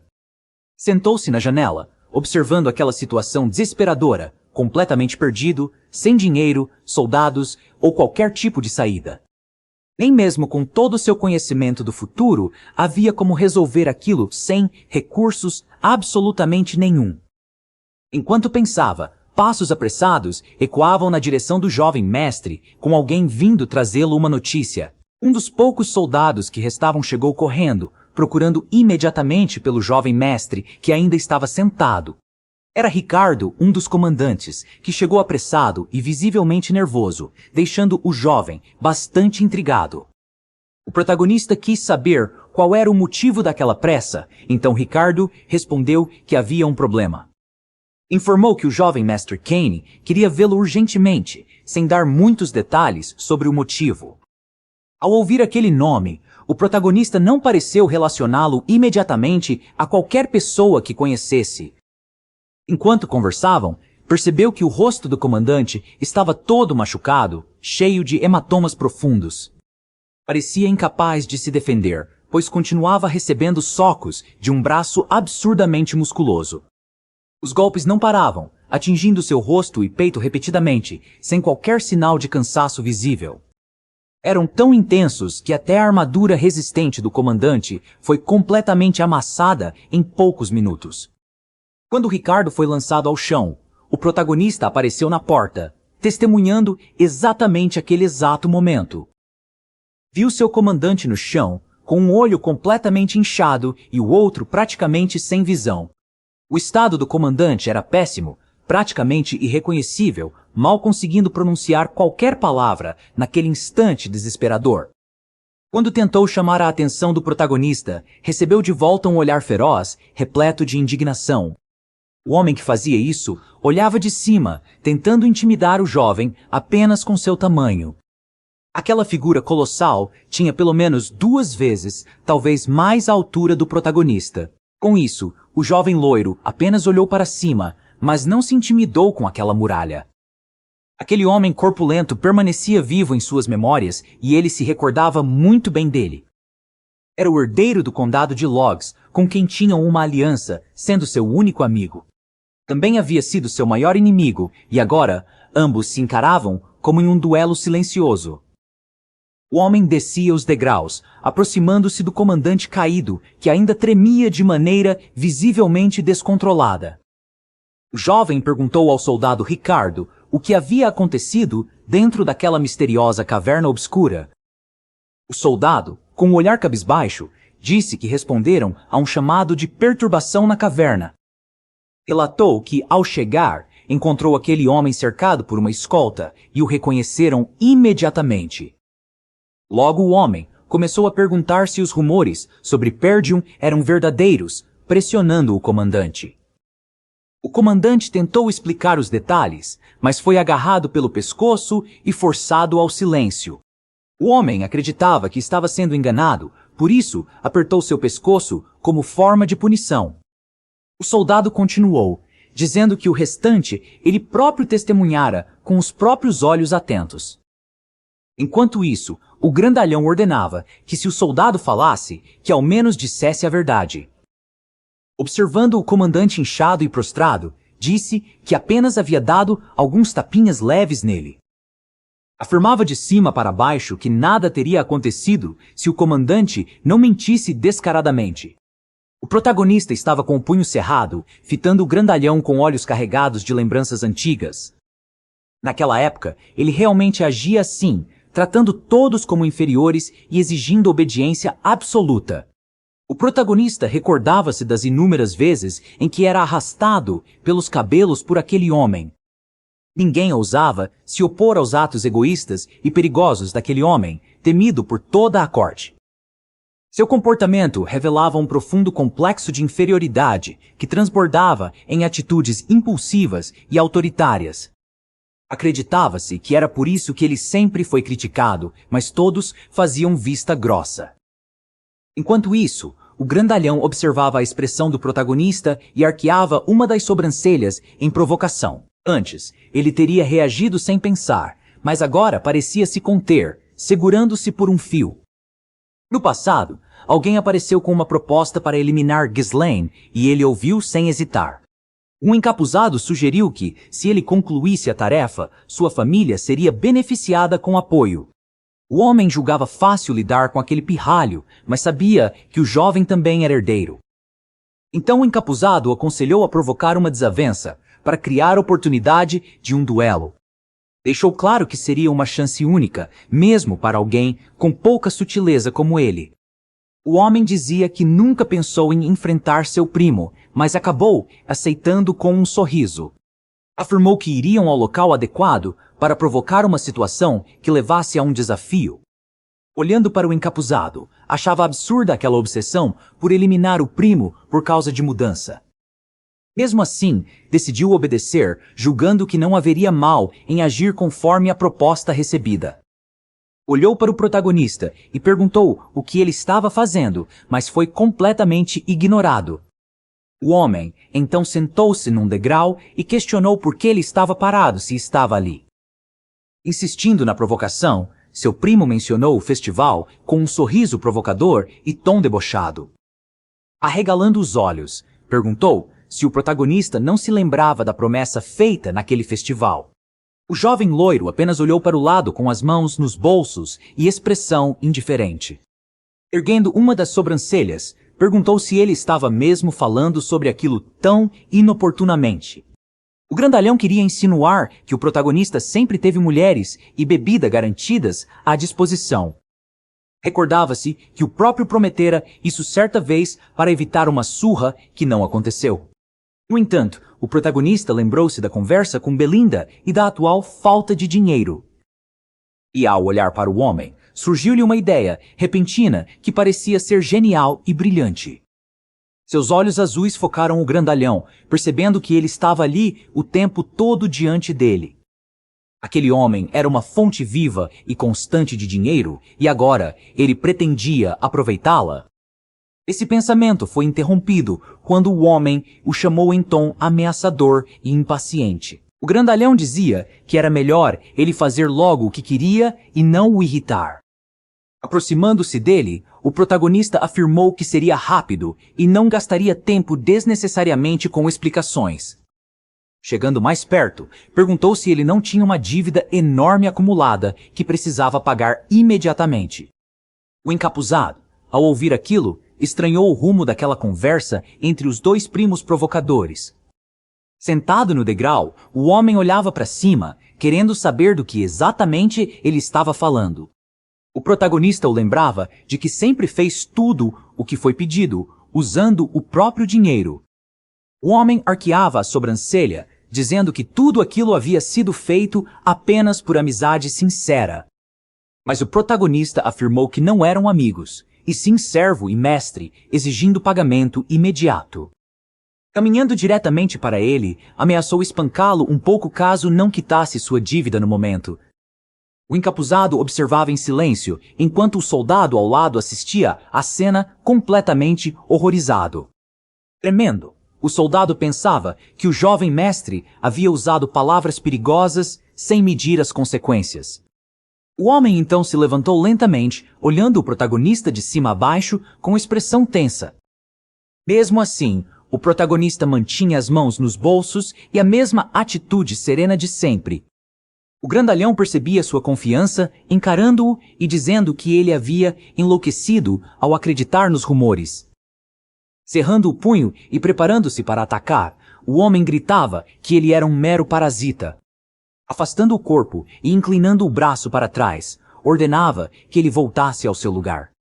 Mesmo vendo o golpe prestes a vir, o protagonista não se moveu, mantendo-se imóvel e atento. Com precisão, desviou no instante certo, fazendo o ataque do adversário ser completamente desperdiçado. O soldado Ricardo e o encapuzado, ao verem aquilo, reagiram com grande espanto e perplexidade. Já o grandalhão enfureceu-se por ter sido ignorado, sentindo-se humilhado diante de todos os presentes. Com agilidade, o protagonista esquivou-se e iniciou um contra-ataque, aproveitando a guarda baixa do inimigo. O golpe no abdômen foi tão intenso que o homem arregalou os olhos e se curvou.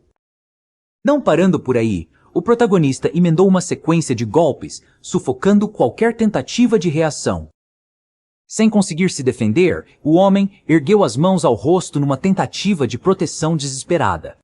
Ainda assim, o protagonista apenas queria intimidá-lo, não estava tentando machucá-lo seriamente naquele instante. Mesmo assim, o grandalhão já estava agachado, tossindo com força e sem conseguir recuperar o fôlego.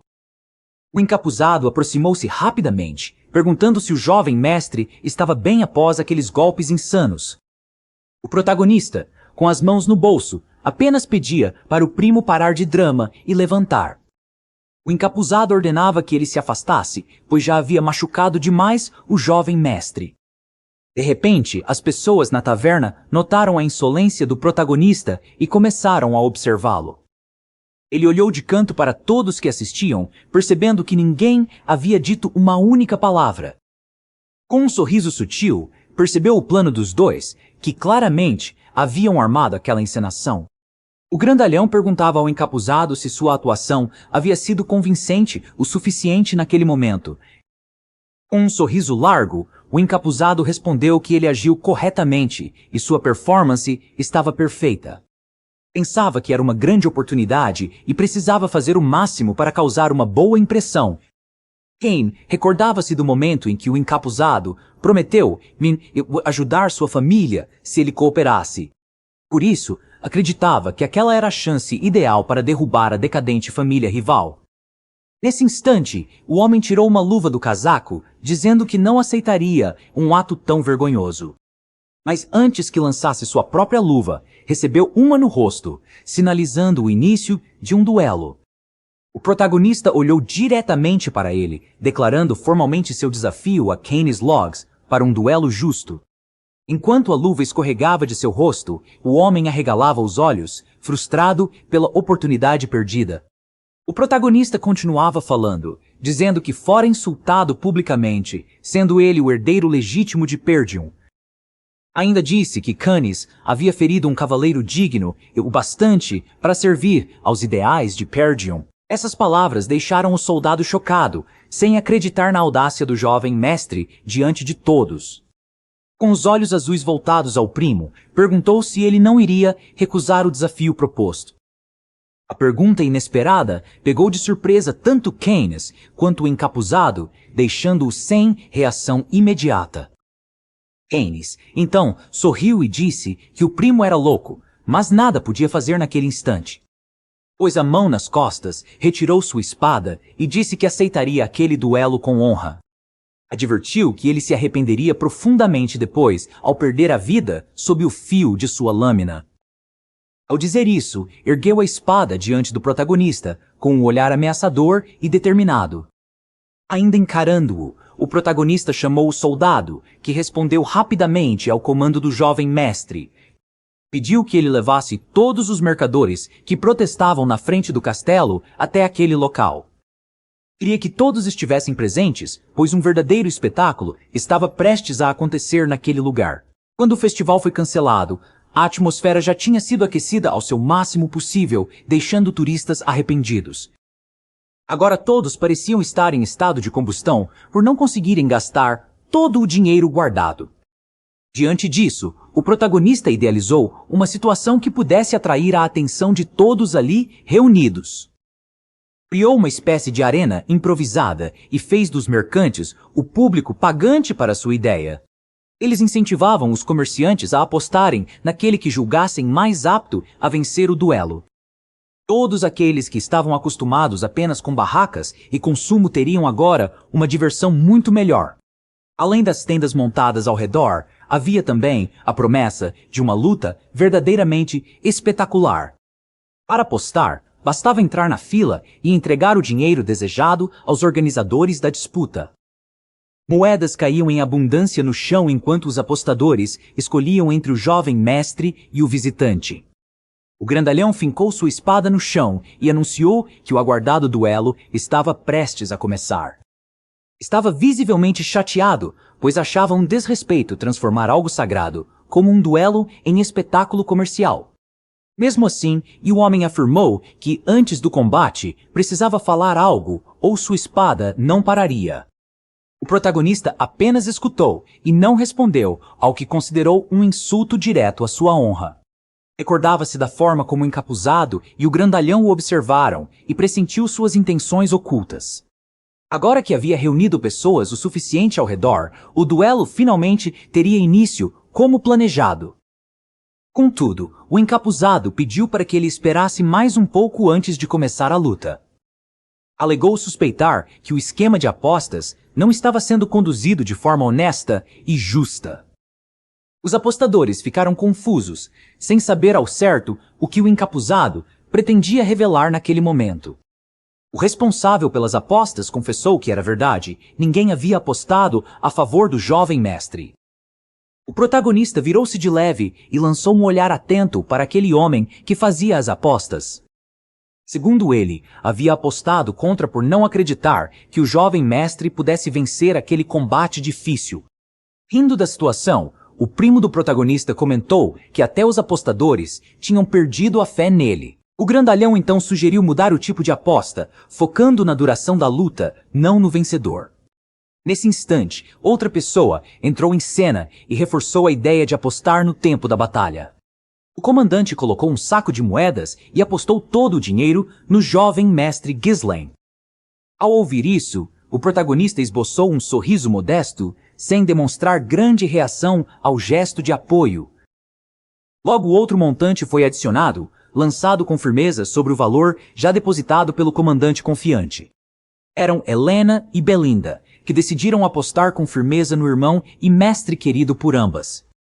A atitude surpreendeu tanto o comandante quanto o soldado Ricardo, que não esperavam tal envolvimento emocional.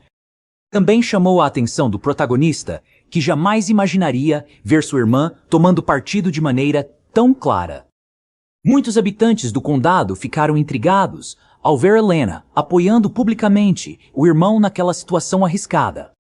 Com raiva, a jovem perguntou ao organizador das apostas se aquela quantia não era mais que suficiente. Diante disso, o encapuzado mudou a expressão ao perceber que muitos demonstravam confiança verdadeira no protagonista. Até o jovem mestre Canis demonstrou certo desprezo, agora parecendo ainda mais enojado com a situação. O protagonista então declarou que, por ser mais velho, achava injusto iniciar o duelo em vantagem. Empunhou sua espada com firmeza, segurando o cabo com força e a bainha com uma gentileza incomum. Com movimentos precisos, cortou o ar com a espada e a posicionou novamente em modo de repouso. Olhou diretamente para o adversário e o convidou silenciosamente a realizar o primeiro movimento do duelo. O rival manteve o semblante de desprezo, mas preferiu permanecer em silêncio diante da provocação direta. O primo comentou que já era tarde demais para fingir agir como um irmão mais velho consciente. Sem hesitar, lançou-se contra o protagonista com um ataque direto e brutal, visando golpeá-lo de cima. O golpe foi bloqueado com dificuldade pelo protagonista, que ergueu a espada no último instante possível. Enquanto Canis gritava que era tarde demais para arrependimentos, o protagonista mantinha sua expressão concentrada. Apesar da força do golpe, o protagonista resistiu e logo passou a esquivar-se rapidamente para sobreviver. Enquanto isso, Canis atacava com tudo o que tinha, tentando acertá-lo de forma avassaladora e decisiva. A agilidade do protagonista era inferior e muitos acharam que ele estava apenas com medo de lutar. O estilo defensivo do protagonista começou a deixar o adversário cada vez mais confiante e descuidado. Na verdade, tudo fazia parte de um plano para deixar o rival em sua zona de conforto. Os apostadores observavam em silêncio absoluto, sem perceber o verdadeiro motivo por trás da postura passiva, e o encapuzado concluiu que Ghislaine havia caído em uma armadilha ao aceitar lutar naquele duelo armado. Era evidente que o adversário focava apenas em atacar e não deixava brechas para contra-ataques diretos. Com isso, ficaria sem energia e Canis apenas esperaria o momento certo para finalizar a luta. Era assim que ele conduzia seus duelos, sempre aguardando até seu oponente ficar exausto demais. Até mesmo o grandalhão admitiu que Canis era melhor do que imaginava, com habilidades acima da média. Ele também percebeu que o rival conseguia se esquivar com mais facilidade do que havia previsto. De repente, Canis segurou a espada de forma invertida, utilizando o gancho no cabo como vantagem. Com esse movimento, conseguiu puxar o protagonista e lançá-lo para o alto com extrema brutalidade. Quando o protagonista estava no ar, Canis se preparou para dar o golpe final sem hesitar. A multidão assistia perplexa e já acreditava que o jovem mestre não teria mais chance de reagir. Até o encapuzado abriu um sorriso, convencido de que o duelo chegaria ao fim imediatamente. Enquanto caía do alto, o protagonista escutava os gritos para que fosse finalizado sem piedade. Mas aquele era justamente o momento que ele aguardava para iniciar de verdade o seu combate. Inicialmente, pensava em pegar leve, mas mudou de ideia ao ser arremessado de maneira tão selvagem. Tomado pela fúria, correu na direção do oponente, afirmando que ele havia passado de todos os limites. Num piscar de olhos, já estava frente a frente com o inimigo, surpreendendo com sua velocidade. Canis não esperava uma aproximação tão repentina e tentou golpear de imediato o protagonista determinado. Porém, este se esquivou com agilidade, evitando o contra-ataque com uma movimentação quase impossível de seguir. Tudo aconteceu tão depressa que nem o grandalhão conseguiu reagir a tempo para impedir a investida. O encapuzado percebeu que o protagonista utilizava mana para estabilizar sua queda e retomar o controle. Agora Ghislaine estava decidido a eliminar o adversário com precisão, sem hesitar um único instante sequer. Já posicionado atrás do oponente, afirmou que a esgrima dele era ignorante e desprovida de técnica. Ele queria abrir os olhos do primo e, com a espada erguida, preparou-se para a lição.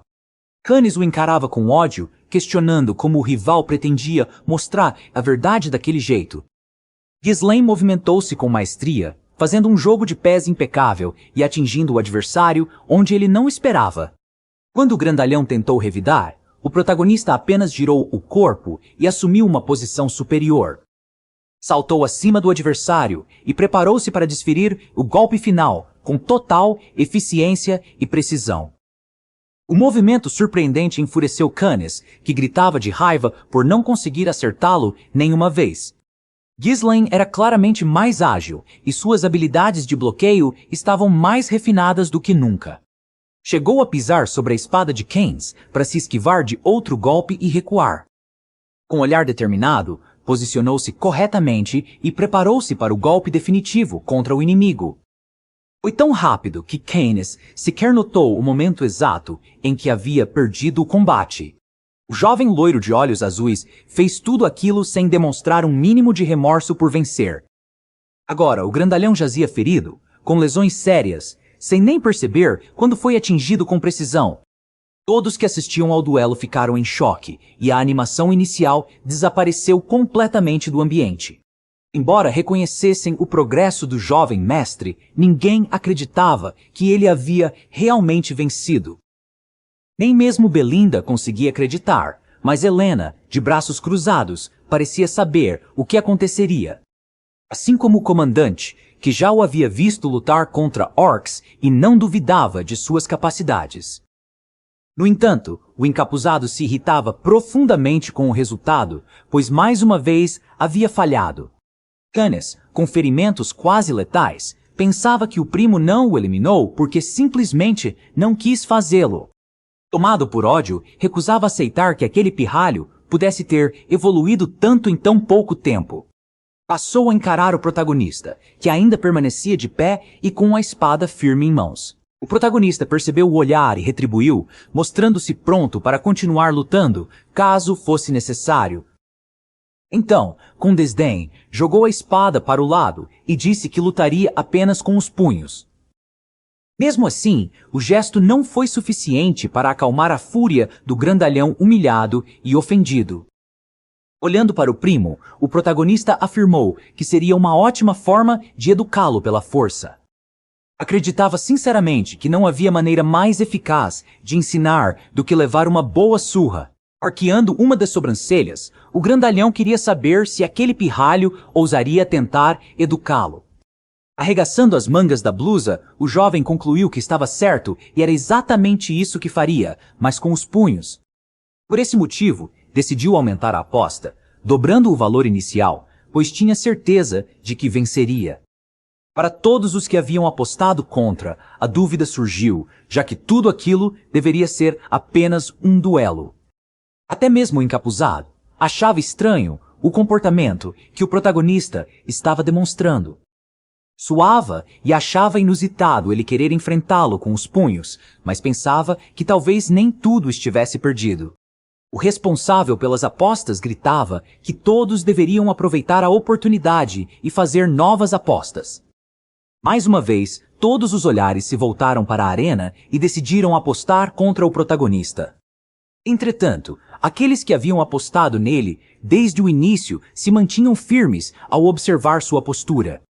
Keynes considerava um absurdo aquele franguinho querer lutar no braço contra alguém tão grande como ele. Apenas por precaução, apertou com mais força o cabo da espada e retirou o casaco, lançando-o longe. Com a espada em mãos, avisou que continuaria a utilizá-la, embora o protagonista nada tivesse feito para impedir. Belinda murmurava que o jovem mestre Keynes era um idiota por insistir em usar espada, enquanto o outro só usaria os punhos. O grandalhão não se importava, pois considerava aquilo um duelo de espadas e permaneceria fiel à sua escolha. Já o protagonista manteve suas palavras, afirmando que precisava educá-lo de outra forma. Com os punhos cerrados e postura de boxe, o protagonista passou a se esquivar, sempre em busca de uma brecha. Enquanto isso, o grandalhão não conseguia acertar nenhum golpe sequer, frustrando-se com a agilidade do oponente. Os movimentos de perna do protagonista tornavam-se cada vez mais rápidos e constantes. Isso fazia com que o enorme corpo de Keynes se tornasse lento e confuso diante dos ataques. Assim que o protagonista percebeu uma abertura na guarda do oponente, avançou com velocidade para atacá-lo. Iniciou então uma sequência de socos consecutivos, determinado a ensinar uma grande lição àquele homem arrogante. Agora, Keynes se encontrava em sérios apuros, pois recebia um golpe atrás do outro. Em determinado momento, um soco no queixo foi tão forte que o fez virar o rosto bruscamente. Sem perceber como, Keynes já se apoiava com um dos joelhos no chão, atônito com o impacto. Ao olhar para baixo, percebeu que havia falhado tanto com a espada quanto com os próprios punhos. O que se passava em sua mente era como um fraco como aquele conseguia realizar movimentos tão precisos. Enquanto isso, todos que observavam o duelo notaram que o jovem mestre Ghislaine estava em um nível muito superior. O protagonista olhava para o homem caído e dizia para se levantar, pois a lição do dia mau havia começado. Agora, o oponente estava tomado por raiva e determinado a eliminar aquele que o envergonhara. Com a espada em punho, lançou-se contra o protagonista, que continuava parado apenas com os punhos cerrados. Começou então outro jogo de pés, com o protagonista se esquivando facilmente dos ataques. O grandalhão não compreendia o que acontecia, já que antes o loiro mau tinha coragem de enfrentá-lo. Agora, porém, parecia forte o bastante para intimidá-lo, o que fez o protagonista agarrar o braço do oponente com firmeza e preparar-se para avançar. Com o rival completamente imobilizado, iniciou uma série de golpes com os joelhos. Enquanto apanhava, Keynes tentava manter-se firme, pensando que precisava garantir o sucesso da família. Porém, sua constante hesitação e guarda baixa tornavam impossível retomar o controle da luta. O que se via eram sequências de socos, pontapés, joelhadas e uma série de lições sendo aplicadas. Após algum tempo, o corpo de Keynes estava visivelmente inchado, com hematomas por toda parte.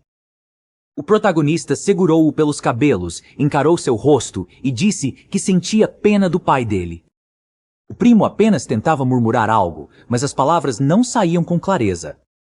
Ghislaine afirmava que o conde havia ajudado aquela terra moribunda apenas por amizade ao pai de Keynes. Era uma pena que o filho tivesse uma mentalidade tão mesquinha e diferente.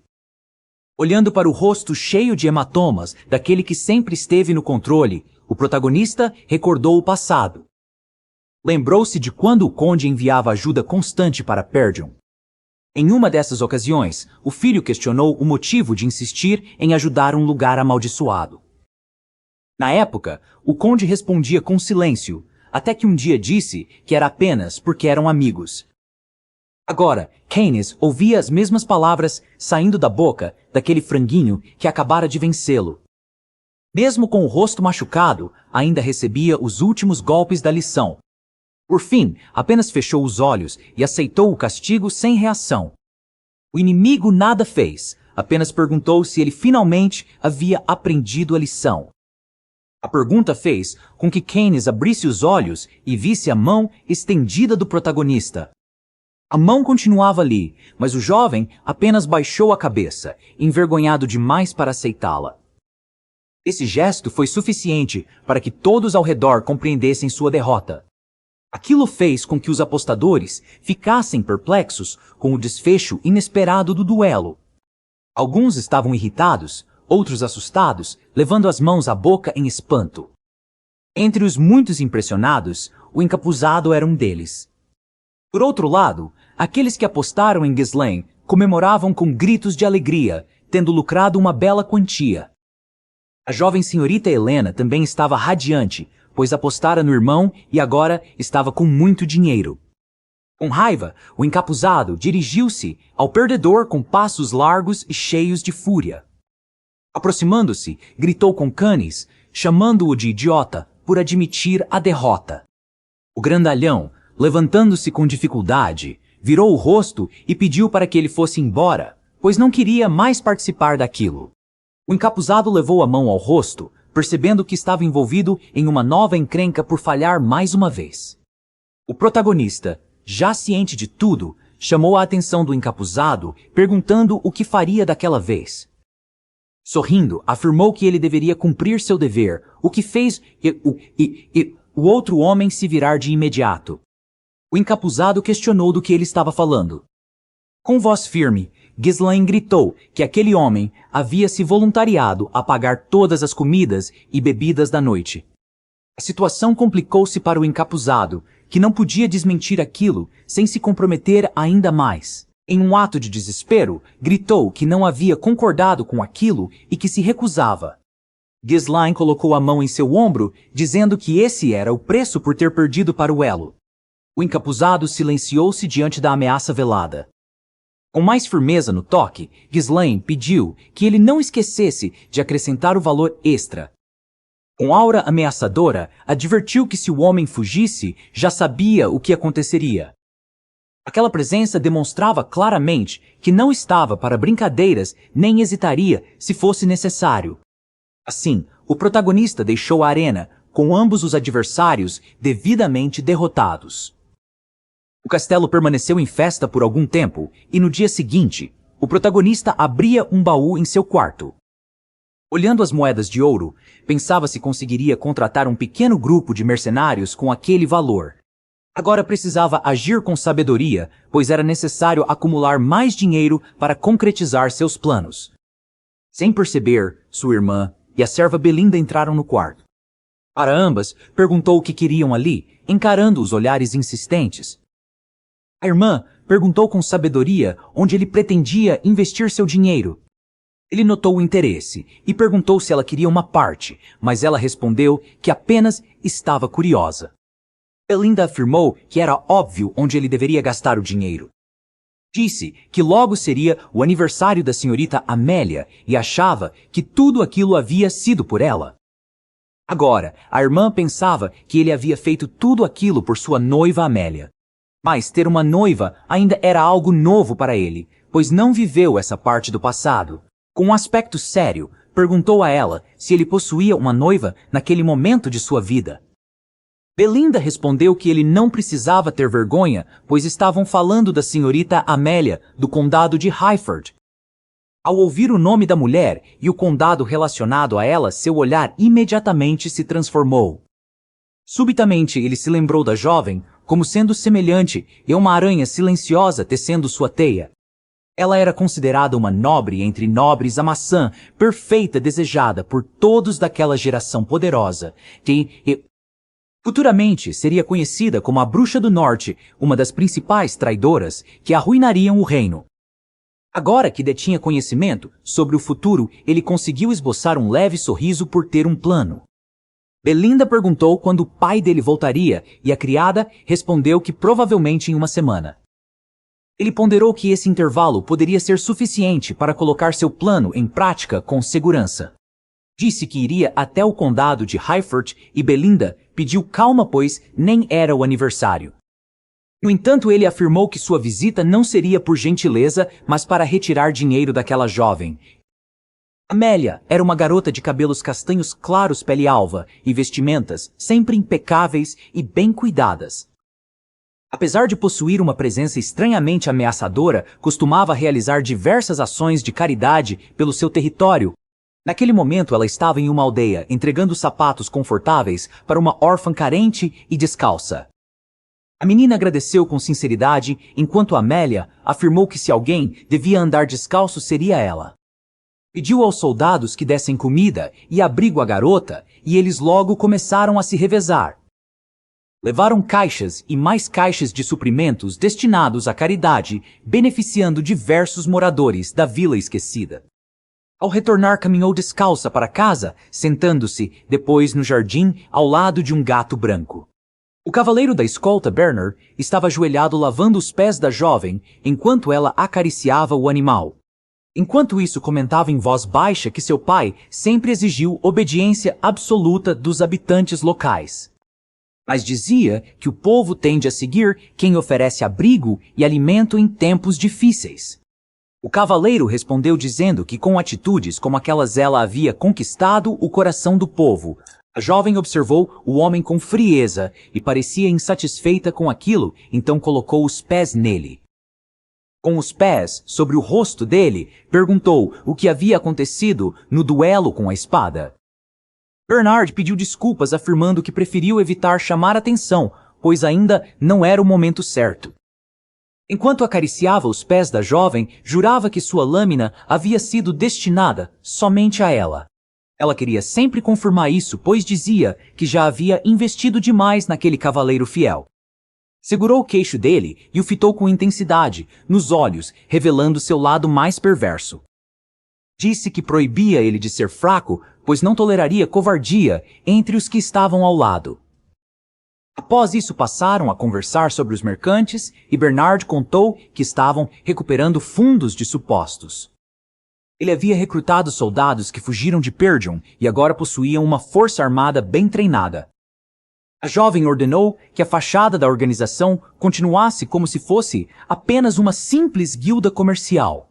A conversa foi interrompida quando um servo chegou informando que alguém solicitava uma audiência com ela. Bernard foi até o mordomo para impedir a visita, afirmando que a senhorita não receberia ninguém. Porém, ao saber que se tratava do noivo dela, a jovem achou estranho e decidiu receber. O mordomo estava pálido ao anunciar a visita e temia repetir exatamente o que havia escutado. Quando informou que o jovem sabia sobre os mercantes, tanto a jovem quanto Bernard ficaram visivelmente pálidos. No corredor, a porta da sala de visitas apareceu fechada, com a jovem sentada segurando seu gato. O protagonista entrou segurando uma flor singela, cumprimentando educadamente a senhorita Amélia com um sorriso contido. Ela não demonstrou interesse algum em conversar e até mesmo o gato parecia reagir com hostilidade. Afirmou que era desnecessário alguém chegar sem aviso prévio e ainda exigindo atenção tão cedo. O jovem explicou que em breve seria seu aniversário e por isso trouxe um presente simples. Colocou a flor sobre a mesa, dizendo que havia obtido numa guilda de mercantes nas proximidades. A fragrância da flor era suave e encantadora, mas ele mencionou a guilda de nome Arctium. Ao ouvir esse nome, a jovem percebeu imediatamente quais eram as verdadeiras intenções daquele visitante. Chateada, levantou-se dizendo que não compreendia o que ele estava tentando sugerir com essa provocação. Afirmou que já havia recebido o presente e que ele podia partir sem causar mais incômodo. Contudo, o jovem pediu que ela se sentasse, pois ainda não havia terminado sua proposta financeira. Amélia arregalou os olhos, pois sentiu uma pressão intensa vinda dele que a deixou desconfortável. A força emanada era tão grande que o chá sobre a mesa começou a tremer em silêncio. Ela lançou um olhar de lado surpresa, pois lembrava que ele costumava tremer diante até de mulheres. Vendo que havia captado sua atenção, afirmou que queria 10.000 moedas de ouro como empréstimo. A jovem arqueou uma sobrancelha, considerando a atitude dele extremamente rude e ousada para aquela situação. Logo se descontrolou aos gritos, perguntando se ele achava que deveria colocar isso como dívida do conde. O protagonista respondeu que seu pai não tinha nada a ver, pois ela pretendia se casar com ele. Amélia então lançou um dos piores olhares possíveis, aquele que só era reservado a traidores ousados. Mas ele continuou e decidiu revelar tudo o que sabia envolvendo a associação secreta do trono. Ao mencionar a contribuição oculta dela, o gato branco enlouqueceu e pulou da poltrona com fúria. Mesmo com o felino alterado, o jovem permaneceu firme, apenas observando e esperando sua resposta final. Amélia ordenou que ele nunca repetisse tais palavras, nem como piada, e se levantou enfurecida. O jovem respondeu que poderia se calar, mas isso teria um preço e dependia da quantia. Ela sorriu com desdém e afirmou que jamais daria a ele o que estava pedindo. Chamou então pelo cavaleiro Bernard, que entrou na sala com passos firmes e presença imponente. Cumprimentou o jovem Lord Ghislaine, dizendo que fazia tempo desde o último encontro entre os dois. O protagonista lançou um olhar frio, pois sabia que aquele homem era o espadachim favorito dela. Também sabia que ele possuía o potencial para se tornar a melhor espada de todo o norte. Então avisou que se morresse ali, naquele lugar, uma guerra, certamente começaria sem aviso prévio. Mas a jovem levantou a mão, dizendo que todos acreditariam que um exilado tentou roubar sua residência. Tocando no enfeite, em forma de aranha, ela ordenou ao cavaleiro que eliminasse o estorvo imediatamente. Bernard empunhou sua espada com firmeza, segurando o cabo com a determinação de um guerreiro veterano. O protagonista observou atentamente os dois e percebeu que escolheram a forma mais difícil de resolver. Se era esse o caminho que pretendiam seguir, ele não hesitaria em responder da mesma forma.